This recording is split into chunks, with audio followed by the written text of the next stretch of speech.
All right, shalom everybody. Peace of the Lord to all of you. I hope my voice coming good from your side. Please invite your friends. Look like today we don't have too many people online.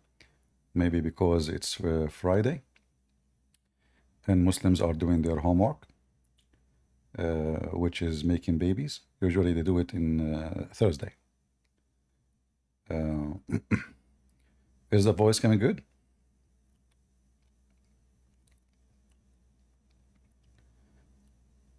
If there is any Muslim would like to join us, please put your hand up in Discord. We are live in Rumble and in YouTube and let us see, is Rumble coming or not yet?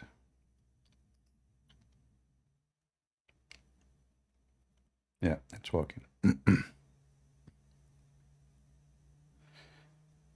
Today our topic is about who is this guy Allah, the Muslim they worship, and where is Mecca? And the second we start studying the information about this religion, you will notice right away that there's nothing valid about Islam. Nothing, zero.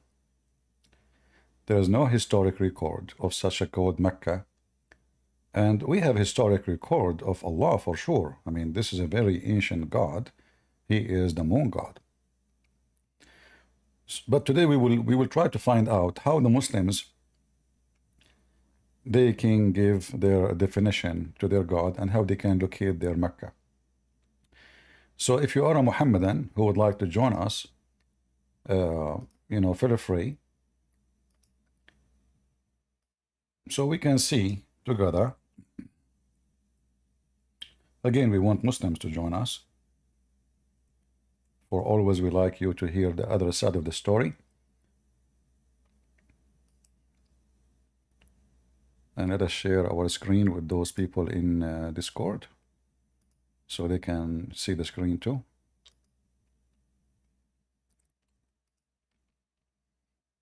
All right, you see the screen, guys? You see it? All right.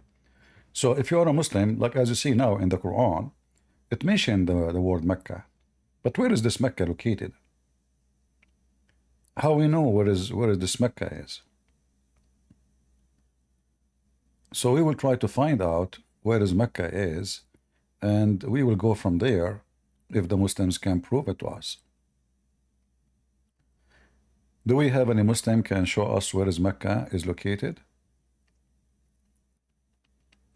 Last time we spoke to someone, he was from Senegal, and as usual, he is very confused. He said, don't you see it is the sacred mosque? Well, who said that? What is the confirmation that the sacred mosque is even exist in Mecca, even now? How you know that this is what it is? Any Muhammadan?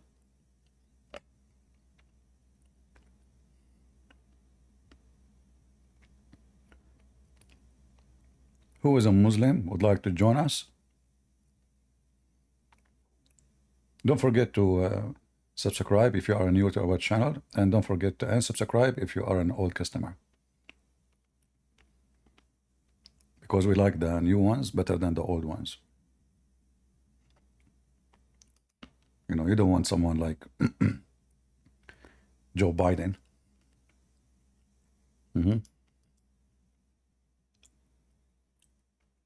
Yeah. So don't forget to subscribe and to give a dislike, because I like dislike. I have a phobia against like. I get worried. Yeah. Do we have any Muhammadan? Want to tell us where is Mecca located?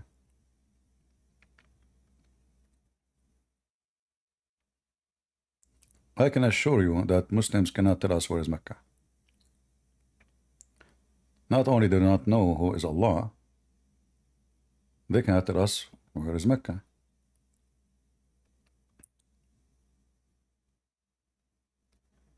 Is Protestantism historical, in your opinion? What does this have to do with our topic, Protestantism? That's funny. And why they should be historical?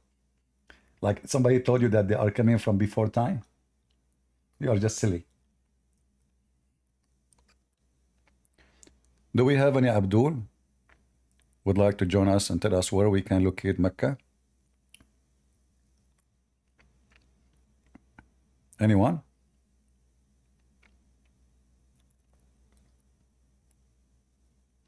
If you look in the Quran, it doesn't say where Muhammad is from. It doesn't say where he's born. It doesn't say who is his father. It doesn't say what his last name. It doesn't say which country. It doesn't say anything. We have more details about the aunt of Suleiman more than the details about Muhammad.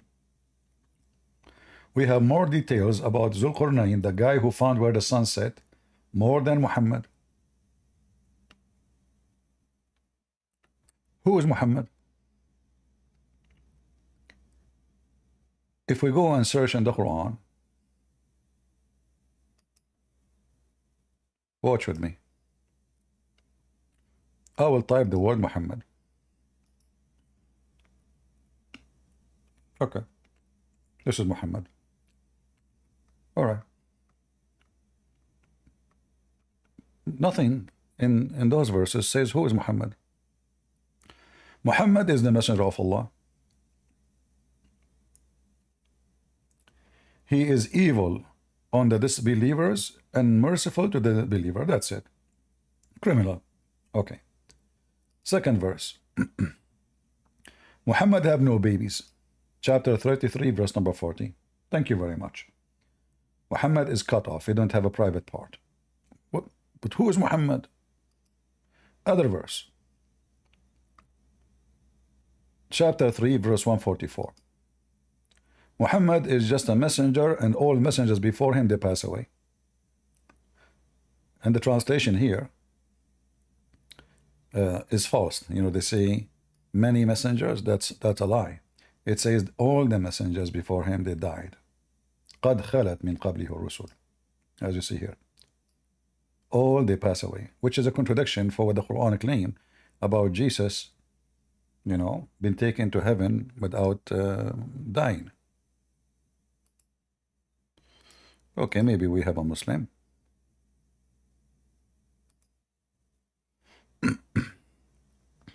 Hello, Yes, Noura, go ahead. I have a question. It's not about this Well, because someone told me. So, someone, wait, so someone gave me two verses from the Bible. but and he said we will not. You can wait for the end, and we can talk about the Bible. We want to finish this topic first. Okay, I'm sorry. No problem. Do we have any Muslim? Because we don't want to change the topic, you know. If we open the topic about the Bible, and then I will explain to you at least 5-10 minutes. All right.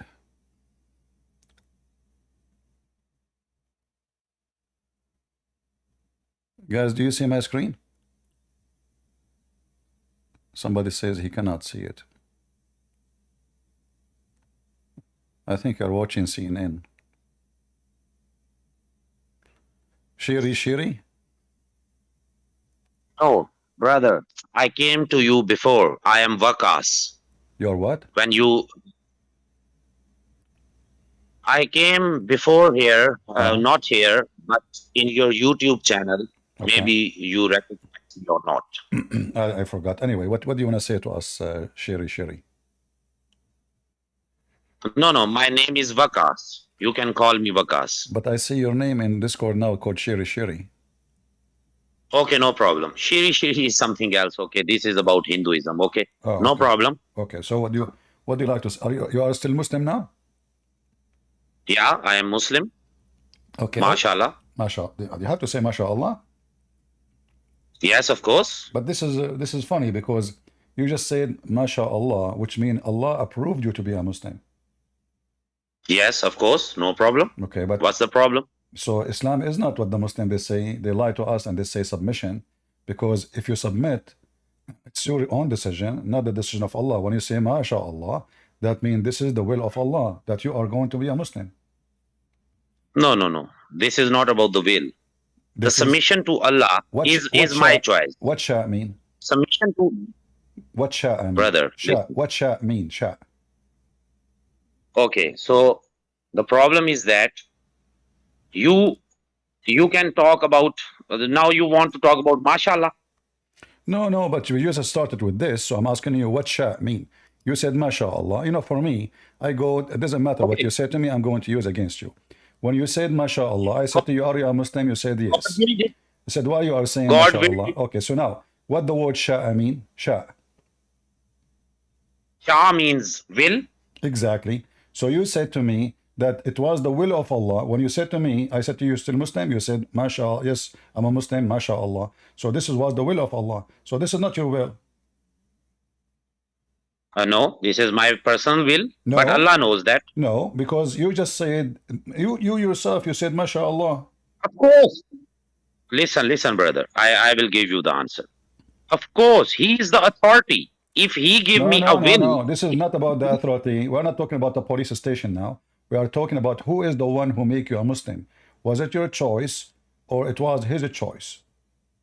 together. False. Allah allows my will. Okay, Okay. wait a minute. This is the problem. Okay, hold on. You see, I can silence Why what you you are saying. I can brother, why silence you- what you are saying right now, Why you don't listen to right Allah? here, right here. Problem. This is your prophet. You Muslim believe in destiny, right? Brother, And destiny listen. destiny in Islam is Allah decide for you if you will become a believer or not. Okay, so if you want me to talk, then you have to complete my answer. Okay? Don't interrupt me. This is not the way to talk. For example, if you ask me, you can interrupt me too. Here, this is a crossfire. This is not debate between Trump and problem. Biden. So no problem. We are not here did for- your prophet We are not here- prophet say that Allah decide your religion before you are even born? No, it's I Well, can give you the answer. Then Yes, of course. Then read what I am showing you. Can you? Brother, listen. If you don't give me, you don't allow me to complete my answer, then You how see, it works? your Just answer, tell. you told me no. So I am showing you reference to prove you wrong. No, the no The is your issue is answer. that You gave I me the don't answer. know You said why- no. You said no. Now explain to me why your prophet saying then that Allah decide for you who and what you will do, what you will act, and what you will like all your action in life, and which will cause you to go either to hell or to heaven. That's your prophet talking. So which one I will listen to someone who don't know how to say his prophet name correctly or what his prophet is saying? If I will speak at that time when you allow me to complete my answer. I want you to read. Otherwise, I don't want you to give me a there is a way speech. of- I gave a proof. Get me busted. I'm giving you This proof is in not front a of you. speech. I don't. You will not dictate me. You're Wait saying, a minute. I don't waste my time. I'm giving a proof. Give me a proof. Prove what you're saying. Is that fair, guys? Okay. I do not Okay, need- no I problem. don't I want- will give you the proof. All right. I will give I you gave the my proof. proof in front of you. Read it and give me your proof. Wait a minute. If you don't let me speak, then that's not the fair job. If you Well, I'm want to giving you talk, my I will allow proof. you. Answer the proof I I just will- gave you in the screen. Did I give you a proof? Same time, you are welcome to give me a proof. We'll put it in the screen. We'll read it together. Go ahead. If you want to talk, you can talk. You can take 10 minutes, 15 minutes. But when I talk, please. I don't do those things here. I'm a very practical person. I don't waste my time. Because you might give me a speech for 15 minutes, but you gave me nothing. You see, religion is not up to you, up to me. It's what already there. Your prophet is the founder of Islam, is not you. So you have an obligation to obey and to listen and to take what your prophet said. So when I show you what your prophet said, you shut up. Otherwise, you show me what your prophet said, and I will shut up. Okay, so I will give you every proof. But if you make me to speak, if you don't want to make me speak, then how can I give you the answer? Stop whining. Read the reference I'm giving you. I will. No. Don't, brother. First of all, listen. Don't dictate me. If you put any question, then it is my choice how It's to your give you the fault. answer. It's your fault. It's you who said MashaAllah, and obviously you do not know what Sha'Allah mean. Sha'Allah mean the destiny of Allah. Listen, brother. Uh, If you want me to speak, I can, again request can you you. stop I calling me again brother? I request. am not your brother. Don't you know what the Quran says? No problem. Only Muslims are brother to each other. So you don't even know your religion. Okay, okay, that's the another thing. Okay, problem Uh-huh. is that, Uh-huh. Christian Prince, if you don't let me speak, how can I give you the Stop answers? whining That's the about problem. not to speak. You are speaking. Read the reference. No, no, this is not, no, no, no, no. Let the people understand what I am talking about. No Don't problem. ask me, Read the don't talk reference about and this. we will understand and explain the reference for us. Go ahead. Read it and explain. I gave my proof. Go ahead. Everyone is listening that you don't want me to speak. I So keep that's saying to not you, it. go ahead. I keep saying to you, read it and give us an answer. Here we go. But you don't want to do it. I will, I will read it. I Okay. will give you the answer Okay, go one ahead. by one. Okay, go First of ahead. all, Go ahead. okay. First of all, your question was that how can God give you the free will? So that's the problem. Actually, God is a authority. Allah is an authority. Even our free will is from Him. He give us the choice. It's His authority Give us that He proof. give us. This is this No, is a no, no. speech. Again, He this is a don't- speech. This is a speech. This is true. This is true if you can give me the evidence. You are making up your own religion now, which you cannot find in No, your no. book. Can It's you a rational find can argument. you find in your books where it says what you are saying? It's a logical, rational argument. If you want to deny that I argument, you get will your make a argument. I rational. get it. Allah, He gave you free will. Now it's time to prove it. Go ahead. Wait a minute. So our free will is actually due to God. No, So don't give me a speech. I know now. You told me Allah gave you free will. Do go to God. We got it. Allah have authority. We got it. Give me okay. the So proof. what's the problem Give me the now? proof. now Give me the proof. okay. So now here we go. You have no any rational argument on my this statement. I Now have a proof in talk the front about. of me. It says that Allah, what He wrote for you, is going to decide what a person will do, and then he enter hell. Same for the one who enter heaven. It's in the front of you. Now please give me an hadith what you are talking about. Please see the hadith I and am giving you a proof explanation from your prophet.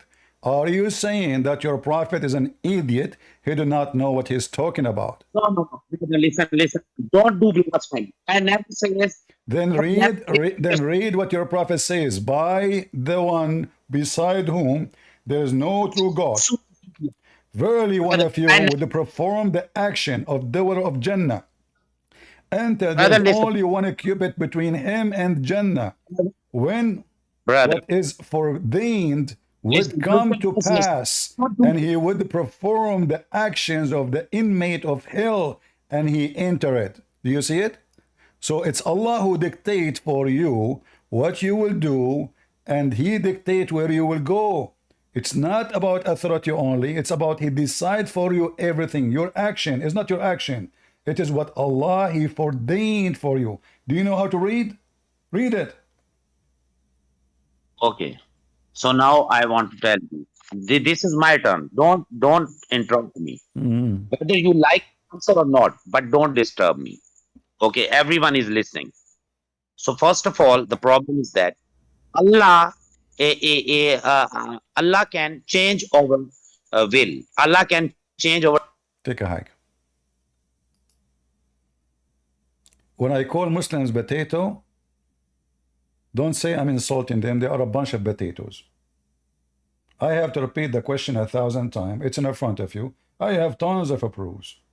And the Muslim, they believe in destiny. Every Muslim believes in it. We can show the Quran too. So this potato, those people are like a copy-paste, like bacteria. You know, each bacteria is the same as the other bacteria. They have no shape, they have no face, they have no look, they have no ass, they have no legs. All of them, they are round like potatoes. They copy each other. Nobody understands what he is believing. And this stupid idiot, he want to convince me that there is a free will in Islam. Where is the free will? As you see, the one who go to hell, it was the foreordained, the decision of Allah, and the one who go to heaven, it was the destiny of Allah. It's not your action. It is the action which Allah He forced you to do.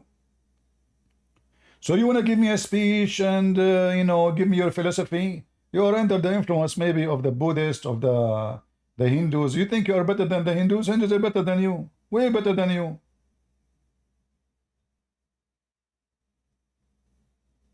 A million times better than you.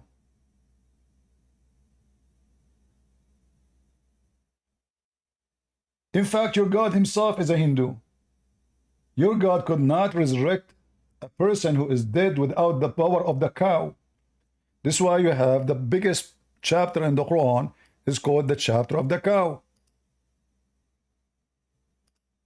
So you call yourself Shiri Shiri? He said to me, this is about the Hindus. You think you are better than, so now you are going to speak to Hindus and you are going to tell them you are better than them? You're a black stone kisser. The Hindu, they have a black stone and it presents vagina, and you have a vagina in your Kaaba. And they have a Kaaba and you have a Kaaba. In fact, all your religion is a Hindu. You do Hajj, you wear the clothes of the Hindus. You shave your head, you wear the same sandals, and you act like a Buddhist. The prayer of a Muslim, anyone can go right now and check how the Buddhists they pray. It's exactly how the Muslim they pray. Everything you have in your cult, collection of religions, is collection of others. The black stone, the vagina of Allah, the right hand of Allah, the Kaaba, the Yemeni corner. And actually, this is what our topic today about. Who is a Muslim would like to join us? Who can give us an answer?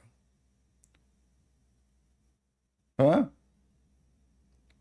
Uthman is here. Uthman can tell us where is Mecca. Go Uthman, where is Mecca located? انت كنت بتسأل سؤال كده للشخص اللي فات ده كان ايه؟ هاتها بالعربي كده. You know, just get me someone who speaks English. Get out of here. And let your dad talk to me. Can you get me the question in Arabic? I mean, what? So why you got to come to a forum wherever we speak English? You don't know English. What I would do with you?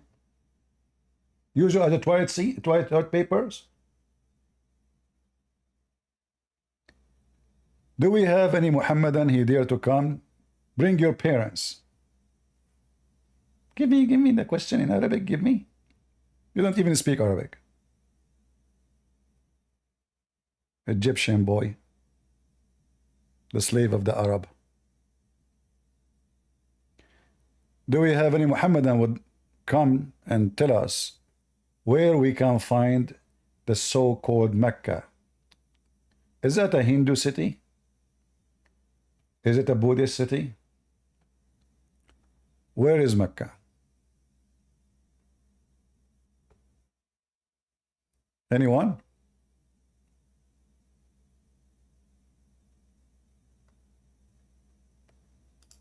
Who dare to join us?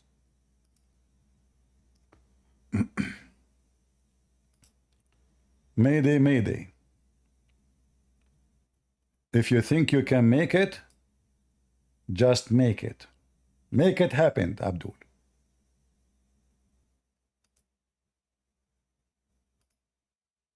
Anyone?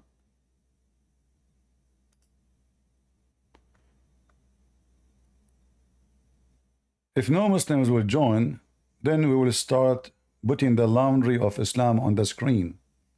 So I advise you Muslims to do something before it is too late.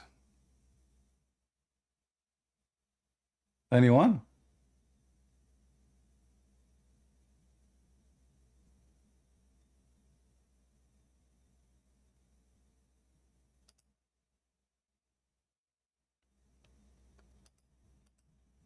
If we go and check the Arabian Peninsula, and all the religion was exist there before that time, we will find how rich this Arabian Peninsula with religions.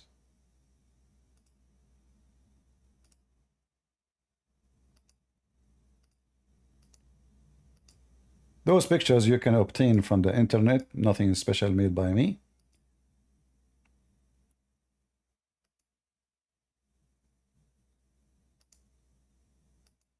As you see.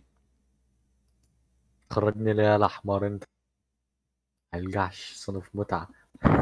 Who is the donkey who invited you here? Who is the stupid admin? He put this kid in the stage. Who is the stupid admin? He put this kid in the stage. I'm not going to assault your mother. She might become my future wife in the future if your father divorced her 3 times, as the Quran said. Just ban him, ban him. He is just using filthy word. Anyone will use filthy language, we will ban him, even if he's a Christian. Anyway, don't insult his mother. She might get divorced 3 times, and then she will come to find a husband, as the Quran said. So if we go and check, as an example, those are the 3 daughters of Allah. Who is a Muslim can tell us how in the world that the Arab, they decided that Allah have 3 daughters? How they come to this conclusion? Who is the family of Allah? Is it true that the family of Allah contain a wife and a husband and 3 daughters? Any Muslim can tell us?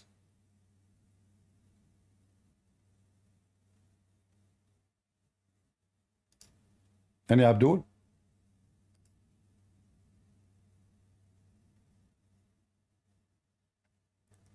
Who is a Muhammadan would like to join? How the Arab, how the family of Muhammad, how the grandfather of Muhammad, if they are located in Mecca as Muslim they claim, which there is no proof that even Mecca was exist. But we go with them and we say, okay, Mecca was there.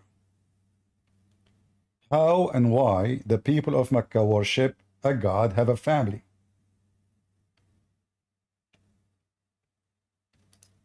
What is the roots of this family? Anyone?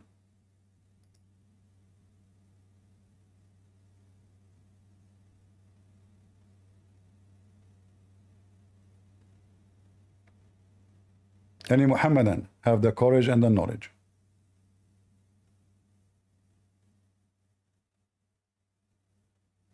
Sherry is opening a topic. He challenged all the Christians, the Hallelujah people. The coward, he don't even dare to explain how he's a prophet. He said that Allah decide for you who will go to heaven, who will go to hell, and he forced you to do the act of fornication. And yet he can debate us. Are you sure you can debate us? Well, then how come you could not dare to read what I showed you in the screen, potato? Okay, Christian Prince. Okay, decide the topic. Short debate. 5-minute presentation. There is no 5 presentation. I minutes. don't do those stuff here. Rebuttal. It's a free boxing match here. I am. Do you know Bruce Lee? No. Do you know Bruce? Do you know Bruce Lee? Do you know Bruce Lee? I am the one who gave him. I am the one who gave him the name. His real name is Bruce Lee. I gave him all the bruises. So don't complain. Start the match. Hit. Okay. Go ahead. No hit. So now, why the Arab why Allah have 3 daughters? The mic is yours.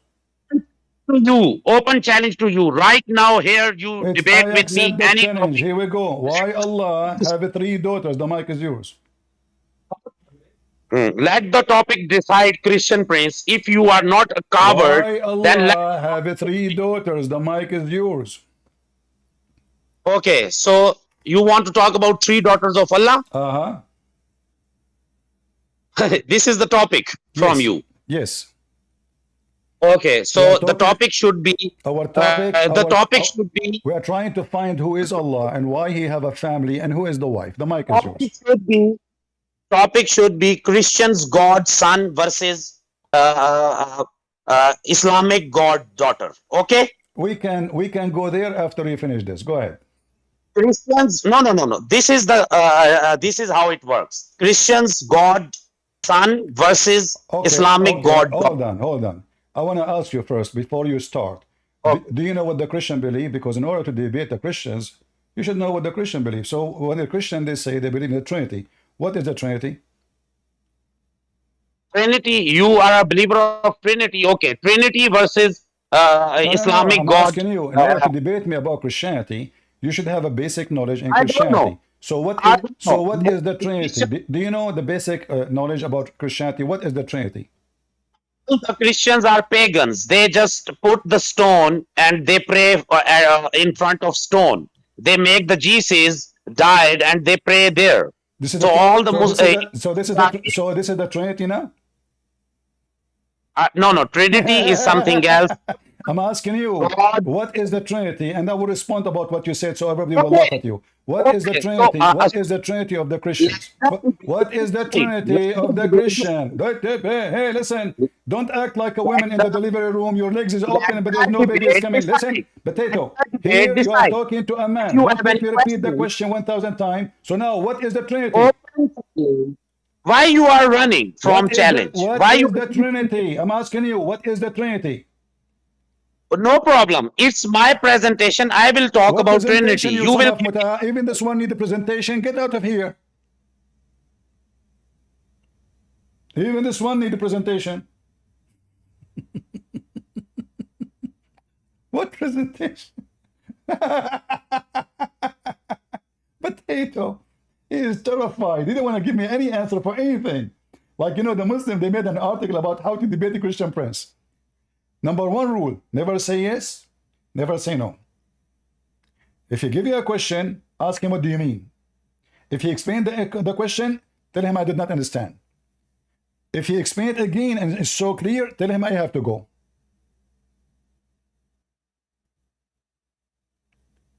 Even this one need presentation.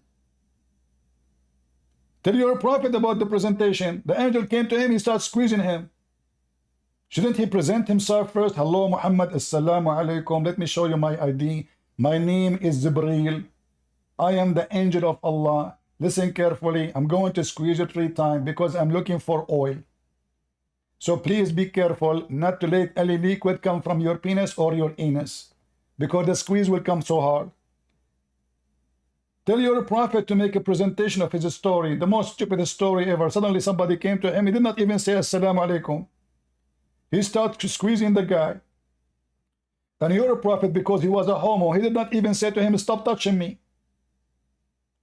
I mean, have you ever heard of someone, a man, he come to him, strange man. He put his arms around him and he squeezed him so hard. And he said to him, read. And oh, but the prophet said to him, I do not know how to read. Shouldn't he say, why you are touching me? Shouldn't he box him? What about you give me a presentation about how Moses, he did beat the same angel or different angel. His name is Israel. When Israel sent by Allah to who? To Moses. And now I will show you why you Muslims, you will never win a war with the Jews. So Allah, he sent the angel of death to Moses.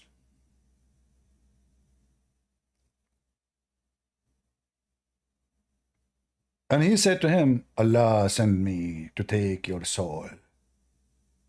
Huh? What the heck? Moses, he said, Habibi, what? Habibi, what you said? Who sent you? Come here, come here. Who sent you? Who sent you? What's his name? Come here, Habibi, come here. The angel is stupid. He got closer to Moses. And Moses, he learned how to play karate. He's a Jew. And he started beating and hitting the angel.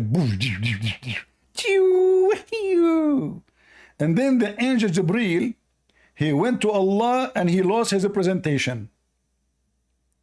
Abu Hurairah reported that Allah Messenger having said that the angel of death come to Moses and said, respond to call of Allah, i.e. prepare for death. Moses, police be upon him, literally. I mean, this guy who need the police, look at him, he beat the angel. He gave a blow at the eye of the angel of death and knocked it out. I mean, what kind of a boxing? Are you serious? He took the eye of the angel out of the head of the angel. What this guy Moses was eating. Brother, this is true story. And the stupid, this Abdul, Pakistani Indian boy, he said we worship stone. It's you, kiss a stone, you coward. Our Bible says, make no image for what is up in heaven or down on earth. If some Christians, they do that, this is not what the Bible teach. You're just being a fool like your prophet. In fact, it's your Quran who command you to have his statues, and it is official. It is your prophet who kiss a black stone, and it is official. It's your prophet who said, if you touch the black stone and kiss it in the Yemeni corner, which means the stones coming from the temple of Al-Makkah, which we will show you soon, it will erase your sin. The Muslim here, they lie in the translation, they say images only. No, it says images and statues.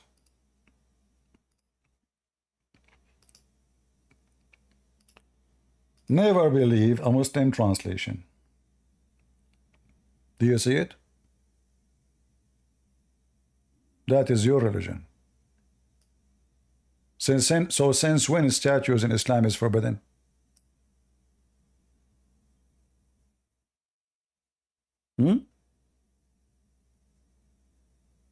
Black stone kisser. We go back to our topic. Yeah, Mr. Presentation Potato. Go and suck the black stone. Your prophet, he taught me to speak how to speak to Muslims. Should I say to you what the prophet says? Go and bite the penis of your father. This is your prophet. This is his language. Go and bite the penis of your father. That how so eloquent your prophet. This is how so classic, so noble. Bite the penis of your father?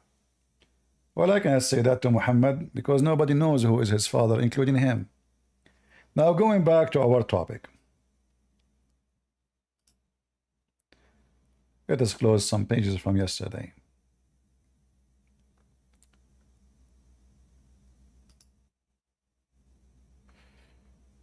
Well, this one will be useful. We will keep it. This is the black stone, which is nothing really inside left. There's a small, little tiny rocks in the size of half centimeter. They connected them together by using wax. If you go and get closer to the image, those are the pagan Muslim. Look, the Muslim woman, she is crying. They are kissing the door. They are kissing the stone. They are kissing. They put their head inside the vagina. And here, this is example actually, what you will see inside the black stone. Like here, we need to zoom in more.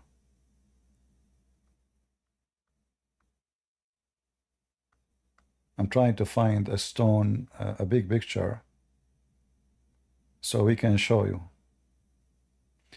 By the way, this is the old cover of the stone here that used to be in the Kaaba, the black stone. Yeah, kiss, lick. Yeah.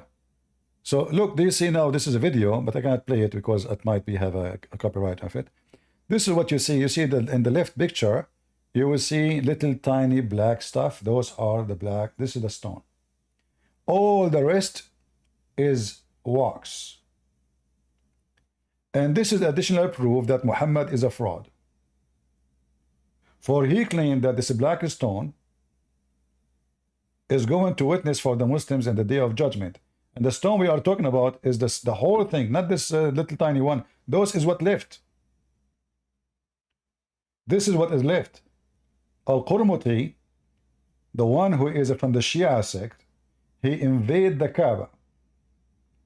He burned it, he destroyed it, he killed 10,000 Muslims in Mecca, and he took the black stone and he make it a poop stone for more than 20 years. He pissed in it every day. The Muslim Sunni, they could not get it back until they asked the Caliphate of Egypt, who is a Shia too, he's a Fatimi. They asked him to be the mediator between them and Al-Qurmuti. And they will pay him a lot of money if he can send back the black stone. What he sent them is those rocks, not the black stone. Obviously, He broke it all into pieces, and this is what is left. So when they receive it, how they can put it? Where is the black stone? How people they will come to kiss the stone? Where is the stone? So they come with the idea that we place those tiny rocks inside the wax, and we keep it in the same old shape it used to be as a vagina. That is all what the Muslims have. Do we have any Muslim who would like to join us?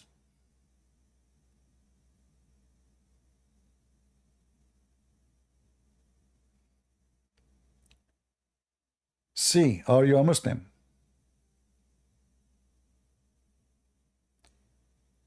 Hello?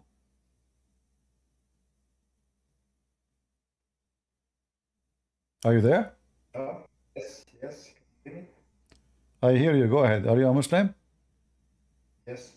Why you kiss the black stone, Muslim people?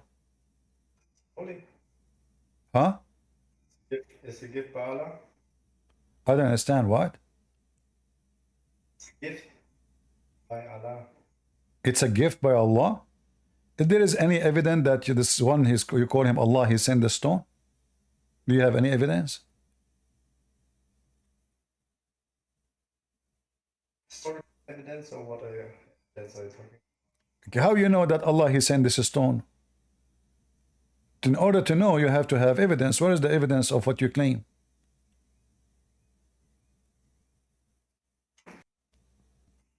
Oh, my Imam taught me so. My friend, can you get close to the microphone, or I don't know what your voice is not so clear. Wait a minute, I will connect via phone. All right.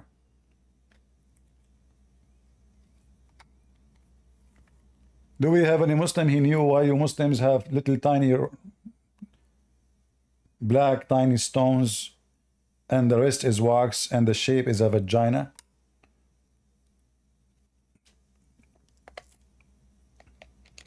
I challenge any Muslim to confirm to us the location of Mecca, prove to us that Mecca today is Mecca, the one was speaking about in so-called Book of Islam. Prove to us that Muhammad, where he's born, who is he? Who is Muhammad? They do not know who is Allah.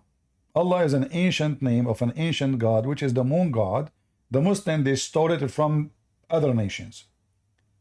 Muhammad, nobody knows who is he. Who is Muhammad? You know, the Quran says Isa, the son of Mary. Okay, so now we know Isa, we know Mary. Not only that, Mary, the daughter of Imran. So now we know even who is the grandfather of Isa.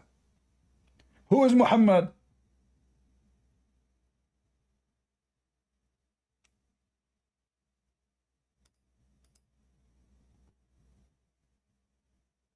Go ahead. Is it better now? Yeah, it's better. Okay, what do you want to talk about? So what you said to me, the black stone is a gift from Allah. First of all, why he sent this gift? It was the birthday of Muhammad. That I don't know. I like this answer because this is a very popular answer by Muslims. They don't know what they are worshipping. But why Allah he sent this gift? You said they do not know. Okay, what the purpose of this gift? I mean, in the hadith it says that the messenger has kissed the stone. So I know he kissed the stone. that's basically. I ask a very well-known Muslim website in the chat. I asked them why the Prophet kissed the stone. Took them 5 minutes to answer. They said to me because it's holy. Do you agree with them? But when holy means that it is sent by God or coming from paradise, then I agree. Well, that's mean everything sent from heaven is holy. Do you agree? From Allah, you mean? From heaven. You said to me from heaven.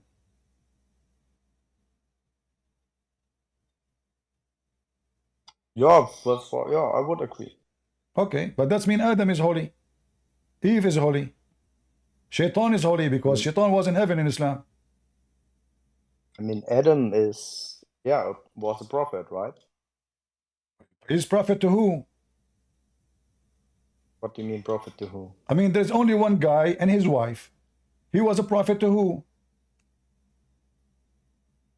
I mean, prophet means like What he will prophesy? Adam will prophesy that later there's a guy, his name is Adam, is going to be made by Allah.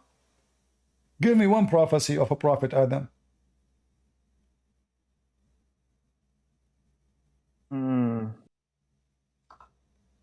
I only know that Adam is a prophet.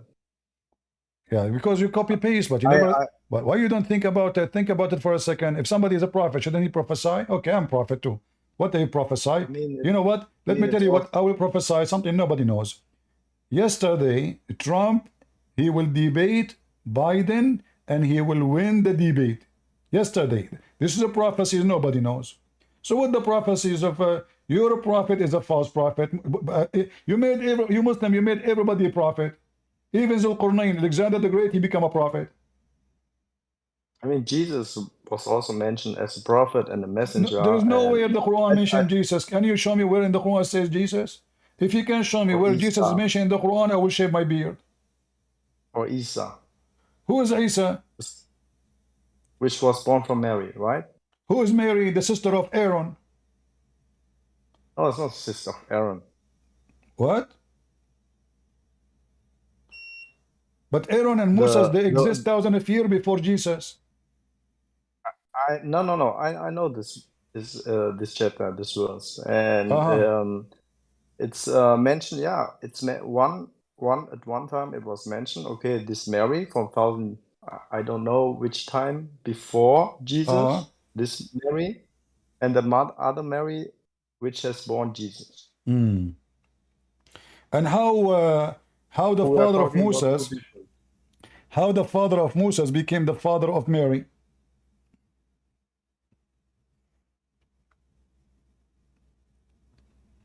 Do you have explanation? Father of Moses. Yeah, how the father of Moses became the father of Moses, Mary? Because according to the Quran, Imran is the father of Mary, but Imran is the father of Moses and Aaron. This is what your Quran is saying. Chapter 3, verse number 35. The wife of Imran, she said, "Oh my Lord." And look here, the funny is that the wife of Imran, she is talking to Allah. Muhammad never spoke to Allah. I mean, your God, he speaks to women, but he don't speak to Muhammad.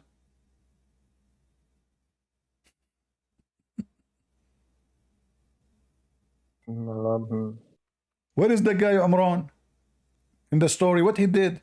He was just the one who go to the bed? And how in the world Imran, the father of Aaron and Moses, they become the father of Maryam, the mother of Jesus? I will tell you why. Muhammad is a fake prophet. He misunderstood the Jews. They told him that the sister of Moses, her name is Maryam, and this is true. Maryam is mentioned in the Old Testament, a great woman. So the stupid Muhammad, he thought that the same woman, her name is Maryam, she must be the mother of Jesus. So according to your prophet now, Mary, she is descendant from Imran, and Jesus is the grandson of Mr. Imran. Not Imran Khan in Pakistan, this is different Imran. No, I've read about this chapter once, and I also asked the same question. I had the impression, yeah, this was also the case, but then later, I think in the later verses, it becomes quite clear that we are talking about two Maryams. One, also I don't remember the names, but one we have Moses, and I think the other was Aaron, the brother, right? Both of them were prophets, if I remember correctly. Yeah, and I think they also had a sister, which was Miriam. And their father was Amram, right? And the other one, we are talking about Miriam, who who was then giving birth to Isa. And where we will end now? Still, you know, you're avoiding the question. How What Maryam, was the question? how Maryam, the mother of Jesus, become the daughter of Imran, the father of Moses?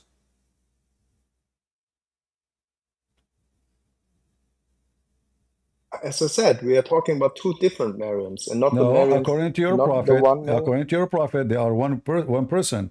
And the proof of that, first he said the sister of Imran, a Jewish man, he come to him Yes. and he corrected him, but it was too late because already he mentioned in the Quran that Mary is the daughter of Imran. So he cannot fix it no more. This is Quran now. So when he said she is the sister of Aaron, a Jewish rabbi, he came to the house of Muhammad and Muhammad was not there. He spoke to Aisha. He said, according to the hadith, there's hundreds of years before between Isa and Aaron. Maryam and Aaron, they cannot be brother and sisters. Aisha, she told the guy, you're a liar, which means this is really what Muhammad said. But when Muhammad heard the news, now he knew that he made a big poo-poo. So he tried to fix it, but it was too late, because if he tried to fix this, he said, they used to call them by their great ancestor prophets. But Aaron is not from the tribe of Mary, and he is not the greatest prophet.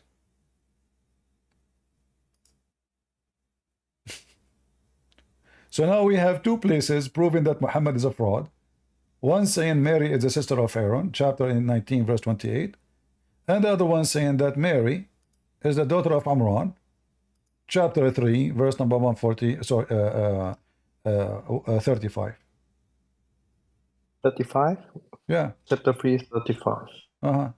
All of this lead us to understand that Muhammad is an ignorant. He does not know what he's talking about. Now I will give you, I will be easy with you. Do you know even who is Muhammad? The messenger. Who is he? Look, here it says Mary, the daughter of Imran.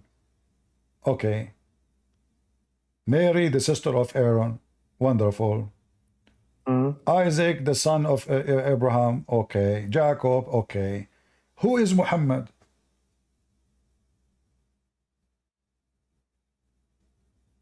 He was born to a family of pagans. Who is Muhammad?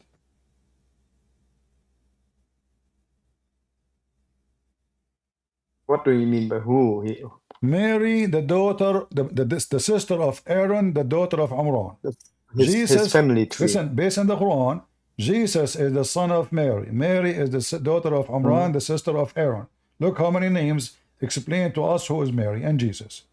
Who is Muhammad? Who is his father? I don't know. Who is his mother? I don't know, but why should it be important? Why it should be important who is Mary then? How come it's important who is Isaac? How come we have the name of everybody and we have details about everybody, but the most important person in the whole book, there's no information about him, where he's born. The Quran says that Muhammad, he sent, Allah, he sent Muhammad to the mother of the villages. Where is that? Mother of the villages. Seems to be some leader of the village. Where is the mother of the villages? Which place? Mecca? How you know? How Mecca is going to be the mother of the villages if it's a small, tiny village? Wasn't Muhammad born in Mecca? Was Mecca the capital of Rome? Was Mecca the biggest city in the Arabian Peninsula? No, but it was already a place where people went to worship where is Mecca? idol. Where is Mecca in the story? It says this is a book confirming what they have between their hands, which means the Christians, to warn the mother of the villages and what is around it. Where is that location?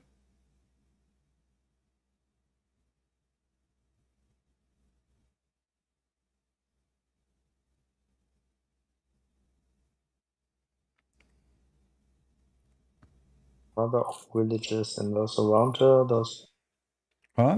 careful with the worship.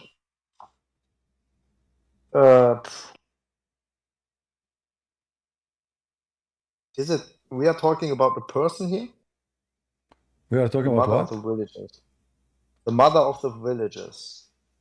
Is it a person or are we talking about a place? What do you think?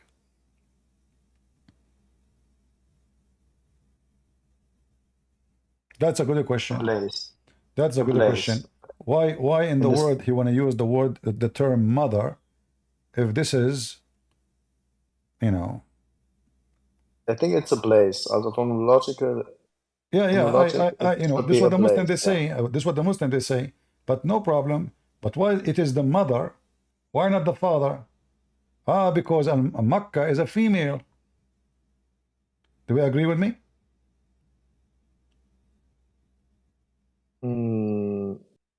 Yeah, could make sense. Yeah. Okay, so why the town is a female?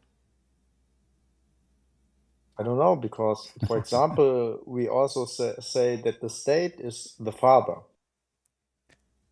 This the what? So why is the male the state?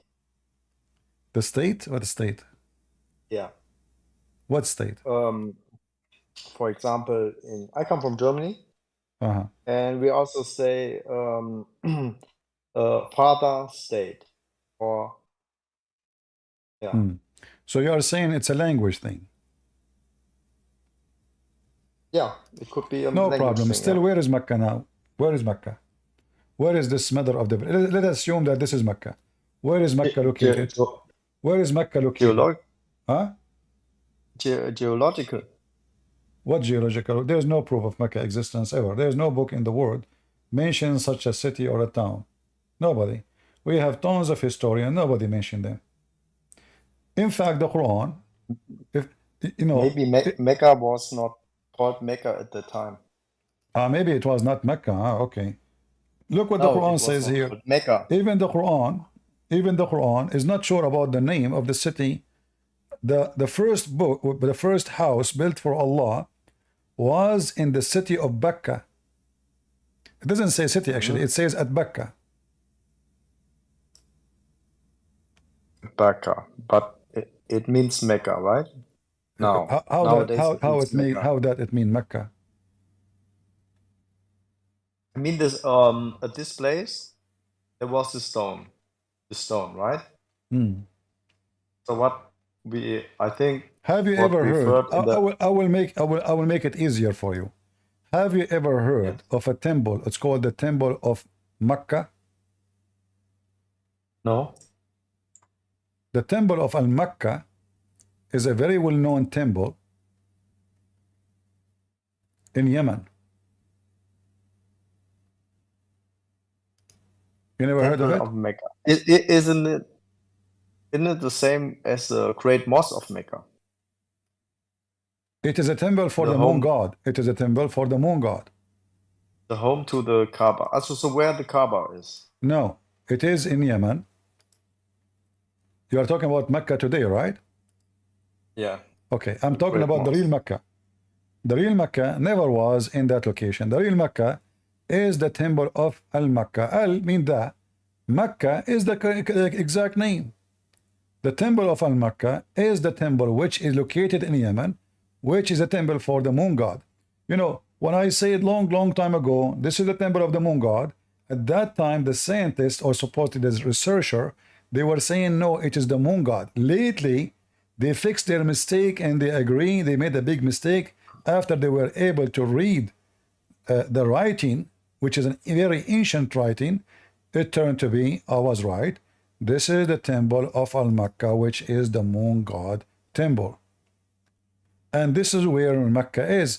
Mecca today is a counterfeit of the original Mecca. Why did it become a fake place now? Why did the place change? What's the reason? The place did not change. What they do, this is the most famous center place of worship. So people, they bring stones from those places, and those stones will save you from going all the way to kiss them. so you can get the blessing. Why you want to go all the way to Yemen to kiss the black stone? We bring you the stones to you. You kiss it here, and you worship it here, and your sin is forgiven. So in order to go, it take you 2 months, and the journey of the pirate and the thief and killing, and maybe even they enslave you, just come to here. We have the same stones. Do you know that in the Kaaba today, they have a corner, it's called the Yemeni corner? No. Let me show you.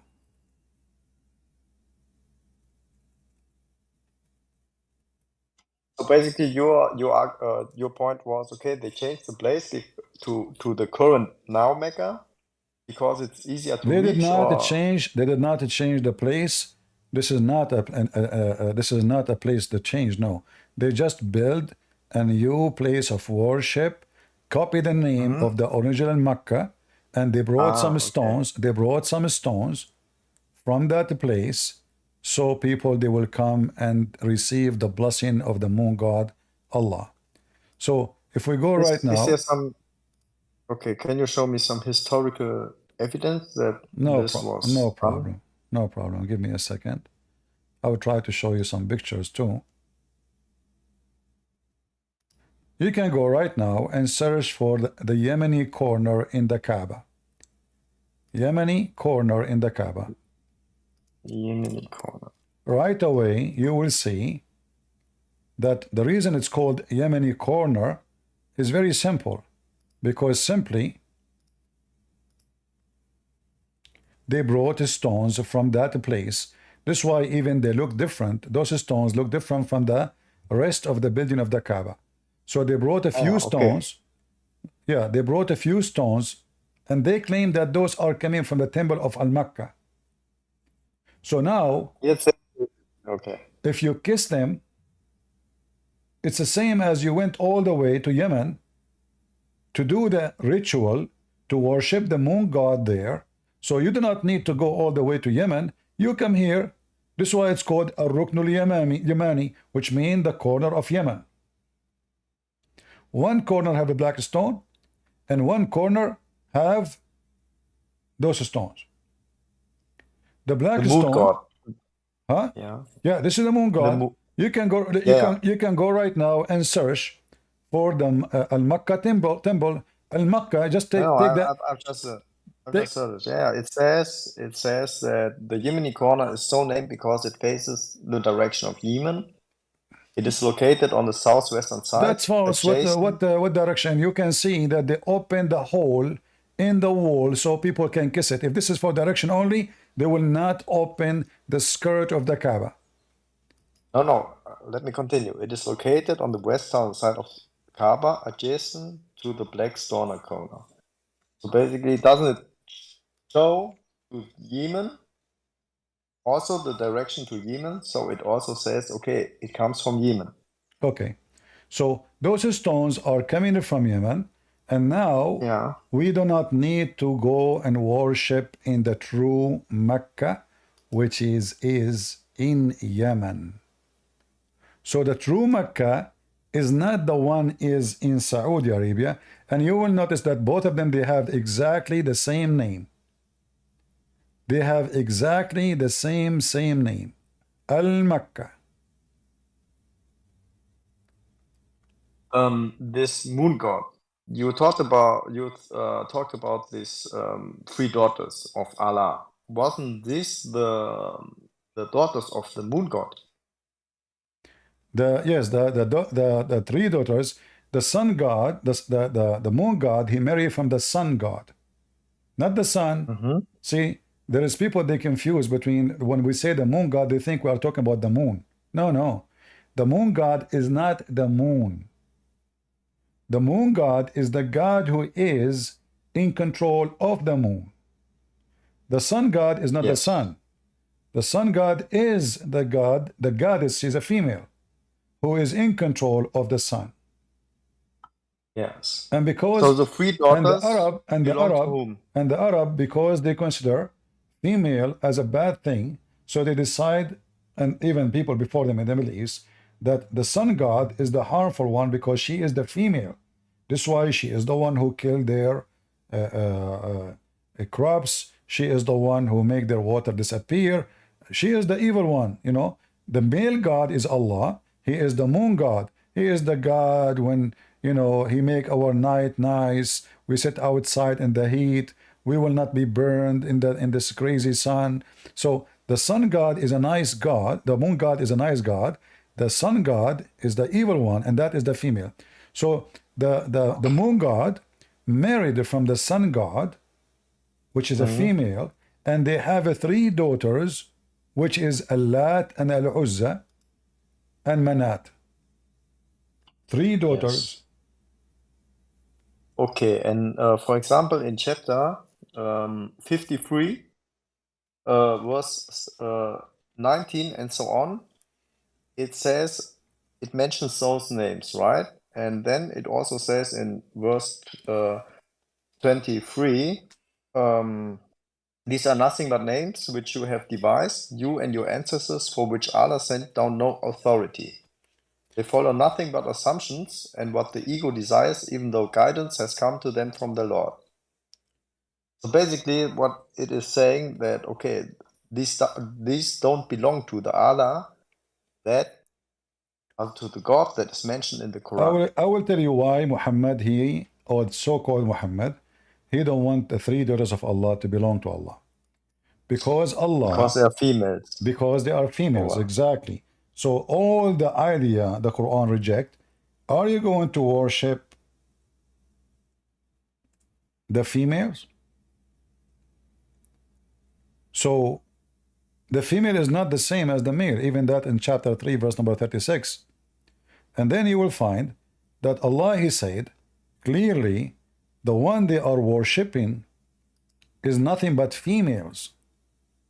So what Islam is coming to make, like now we start worshipping Allah and Akbar, but Allah is the male and Allah is the one who deserves to be worshipped only. Allah and Akbar is the God, but Allah is the domain, the one who dominate the goddess. So they worship nothing but female deity. Allah is not a female deity. So Muhammad rejection was not because those are not God, because they are females. That's all. Yeah. And then, you need to ask yourself, the verse you mentioned to me, that it says this is their assumption, correct? Chapter 53. Yeah. Yeah, I mean, shouldn't Allah he say that this is totally false? What assumption? Either it's false or not. I mean, he's basically saying it is false. So we can read from there. He did not say they are false. He did not say they are false. No, he did not say it's not directly, but we can see from the text. Okay, we acknowledge there is an existence like Allah or this moon god or sun god who has 3 daughters, right? Because they are directly mentioned there, explicitly mentioned. No problem. You see, it's no problem. But you will notice. Chapter 53. You will notice that there is a story where Muhammad he sent Khalid ibn Walid. Have you ever heard of something called the what they call it in English? I'm trying to remember the word in English. Where Khalid ibn Walid he went and he killed Al-Uzza. You know the story? You know the story? No. Which hadith? No. Just to show you how Islam is nothing but collection of fiction and stupidity. Is it Sahih? Yeah, this is Sahih for sure. Search for Khalid ibn al-Walid expedition to kill Al-Uzza. Can you just share it on the screen? Let me find it. Hold on. Because I need to find it in English, for what we will have is going to be in Arabic. But let us see. All right, here we go. This is translated by Muslims, so we will use it. You will notice that Muhammad, He is so foolish to the point he confirmed that Al-Uzza is a real person, is not a fake daughter of Allah. So he claimed that he sent Khalid to kill it. Al-Uzza is not an idol, it is a real person. When the Messenger of Allah, you see my screen? Yes, I can see your screen. When the Messenger of Allah conquered Mecca, he sent Khalid ibn Walid to the area of Al-Nakhla, where the idol of Al-Uzza was eradicated on 3 trees of a forest. And this is just a few palm trees, not really forest. Khalid cut the 3 trees and approached the house built around it and destroyed it. When he went back, the Prophet informed the story to Muhammad. The Prophet said to him, go back and finish your mission. What was the mission? The mission was to kill Al-Uzza. So he said to him, go back and finish your mission, which means you did not do it yet. She is still there. Khalid went back, and when he got close by, who were also his servant, the servant of Al-Uzza, Al-Uzza saw him. Do you see it?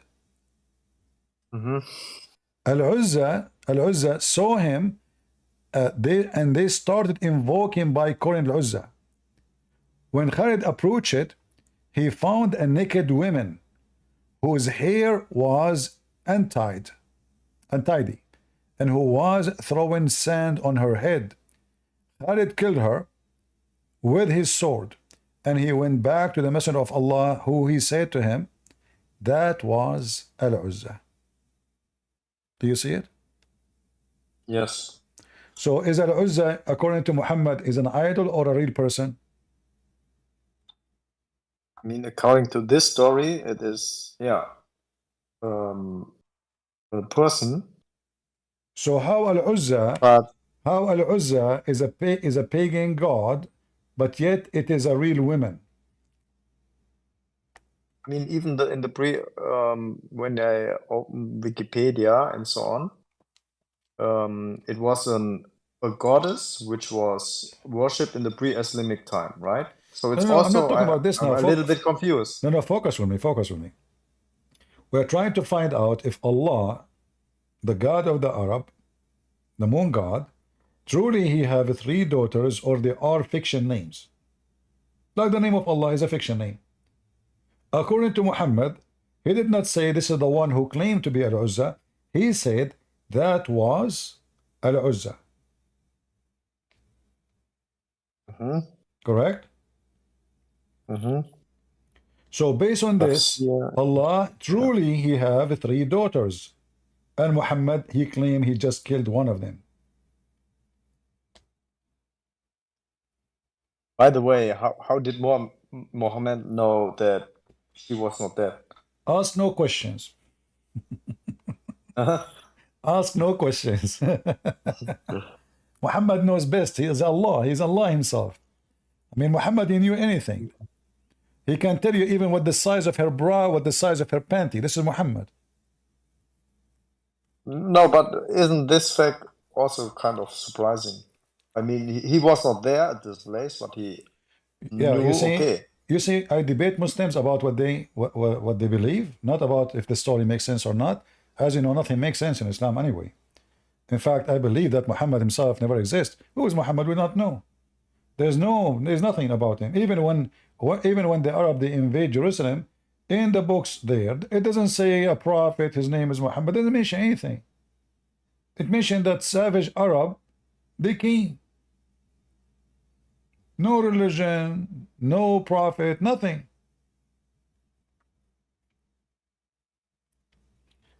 But going back to our story, Al-Uzza, it have roots. It exists not only in the Arabian Peninsula, it's spread all over, and the name Allah is coming all the way from Persia, from Syria, from Turkey now. All these areas, they worship a god. He is the moon god. You know, what was dominating the earth is 2 gods. The ones who live in the cold area, usually, they worship the sun. Those who live in the desert where the sun is scary, they hate the sun. They worship the moon. And in order to avoid the anger of either one, they start worshiping the moon god who married the sun god who have 3 daughters. And the 3 daughters now, they are mix of the element of the earth. The water, the air, and the dirt. The 3 daughters of Allah is the one who combine the kindness of Allah as a moon god at night, don't burn us, and the strength of the sun, which still we need. So this is why the 3 daughters, they become the intercession of the believers. And this is why, and I'm sure you heard of Muhammad receiving satanic verses, correct? Do you know it? I heard about it once, but What the satanic verses? Muhammad, he claimed that Shaitan, he gave him verses that the 3 daughters of Allah, their intercession is a must to ask for. can you show me? Where is this mentioned? Yeah, we can, if we go right now here, if we go to the story of Al-Gharaniq. Is it the hadith or is it mentioned Quran? No, this is, if you go to the chapter of An-Najm, give me a second.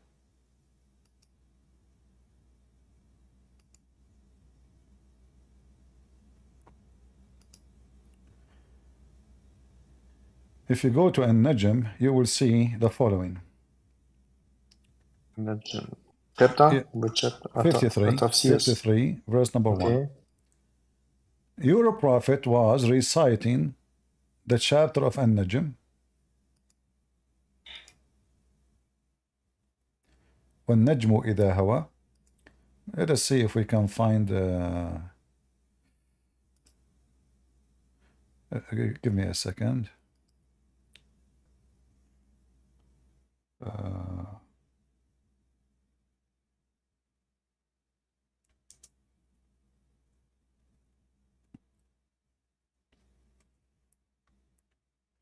All right. So if we go and read the following,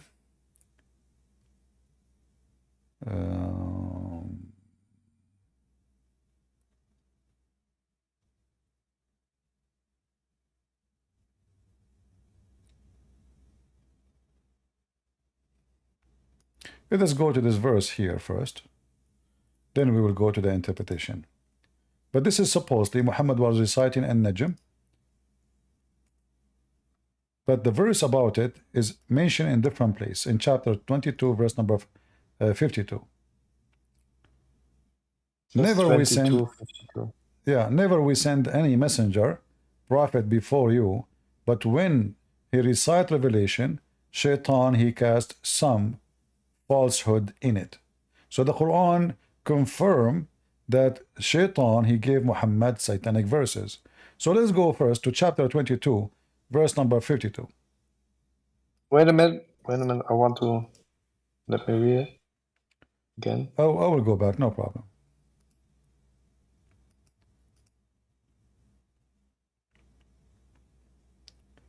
And that would lead us, what was really the religion of Muhammad? And Muhammad was one of the worshippers of the 3 daughters of Allah. So if we go and read here, this is the official government website of the Kingdom of Jordan. All right. So one day, the Prophet who sat with the congregation of Quraysh, which attract a huge number of its members, and he wished that Allah, so listen to this, Muhammad, he prayed to Allah that Allah will give him something today to recite, and that recitation will make the people of Quraysh agree with him. So do you understand what he wished for? He wished that Allah, the Exalted, does not reveal to him on that day anything that might repeal them. So what he want him? He want Allah to recite to him, to give him something would make the Arab pagan like what he is saying. This is what Muhammad prayed to Allah for. And then Allah, he revealed to him the surah of An-Najm. By the star, the chapter I showed you, chapter 53. The messenger of Allah, Allah pray on him, not pleased with him, recited until when he reached to the point where he says, have you thought upon Allat and Al-Uzza and Manat the third, the other? The devil put in his tongue what he had secretly wished. Secretly wished. Did you see what it says? Secretly wished, and hoped for, and said, these are the mighty grants, the Gharaniq, and their intercession is hoped for. Therefore, when Quraysh they heard this, they were very pleased, because this is what they want. The Quraysh, they worship Allah too. The Quraysh, they go tawaf, they kiss the black stone. Everything, 99% between Muhammad and Quraysh is approved except the daughters of Allah. And today, Muhammad, he praised the daughter of Allah, and not only he praised them, he worshipped them. He said their intercession is hoped for. So when they heard this, all the tribe of Quraysh, they were so pleased, and they recite with him, and they bow, and he bowed down with them. Now we know. This is it a tafsir by an imam? This is the book of Asbab al-Nuzul by Imam al-Wahidi. But this is, but you can find this, my friend, you can find this in Al-Qurtubi, Al-Tabari, Al-Jalalain, Ibn Kathir, everywhere.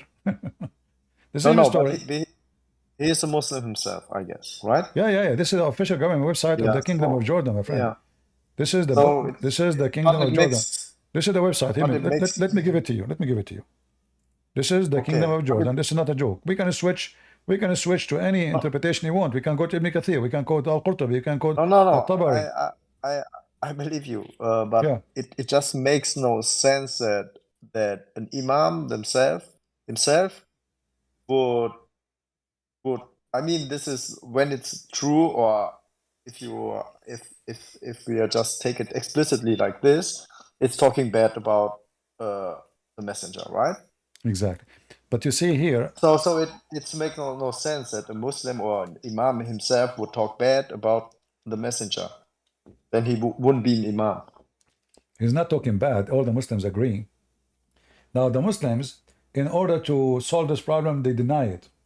But as you see, their imams, they approve it. And then later in Islam, in the history of Islam, the Muslims, they start trying to find solutions, say, we don't believe, because this will be contradiction. The Prophet was protected by Allah. But the Quran says it clearly, Allah will take off what shaitan he throw. So already shaitan he throw. And these details, as you see, is written by the Muslims, not by the Jews. This is, as example here, Tafsir al-Jalalain. You know, I mean, this makes even it more so not making sense. But what I'm telling you now, we are trying to connect the dots together between the moon god, Allah, the temple of Al-Makkah, which we showed you, it is located in Yemen, which is the temple of the moon god, the Yemeni corner, the black stone, the three daughters of Allah, and now let us show you the sun god. In the Quran, it mentions clearly that Abraham, he worshipped the sun.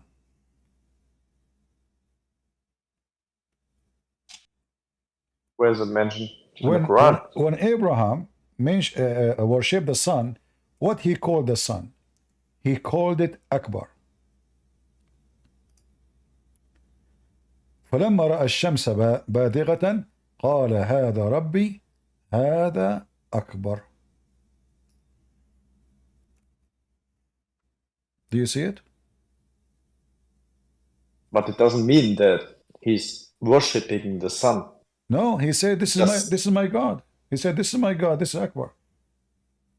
no. Yes, he said this, but okay, we can see here, or can read here. Okay, he saw the sun rising up, and then he begins to pray. But it doesn't mean that he prays to the sun No, as a no. He god. said, this is my God.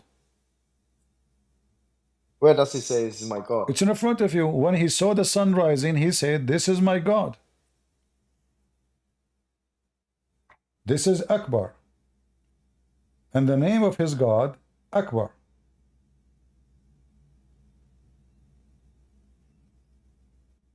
Yeah, I mean, kind of far-stretched interpretation.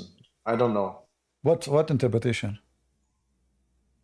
That, okay, it says this is my Lord, yeah. So basically he could also mean this is my Lord's doing, yeah. Rising, What is no. the He sun was goes up. my friend. Why you are not listening? Abraham, he saw the moon. He said, this is my God. He worshipped the moon. He saw a Yes. planet before it. He saw it. He said, this is my God. So he started worshiping a star first. Then he switched to worship the moon. And then he switched to worship Akbar.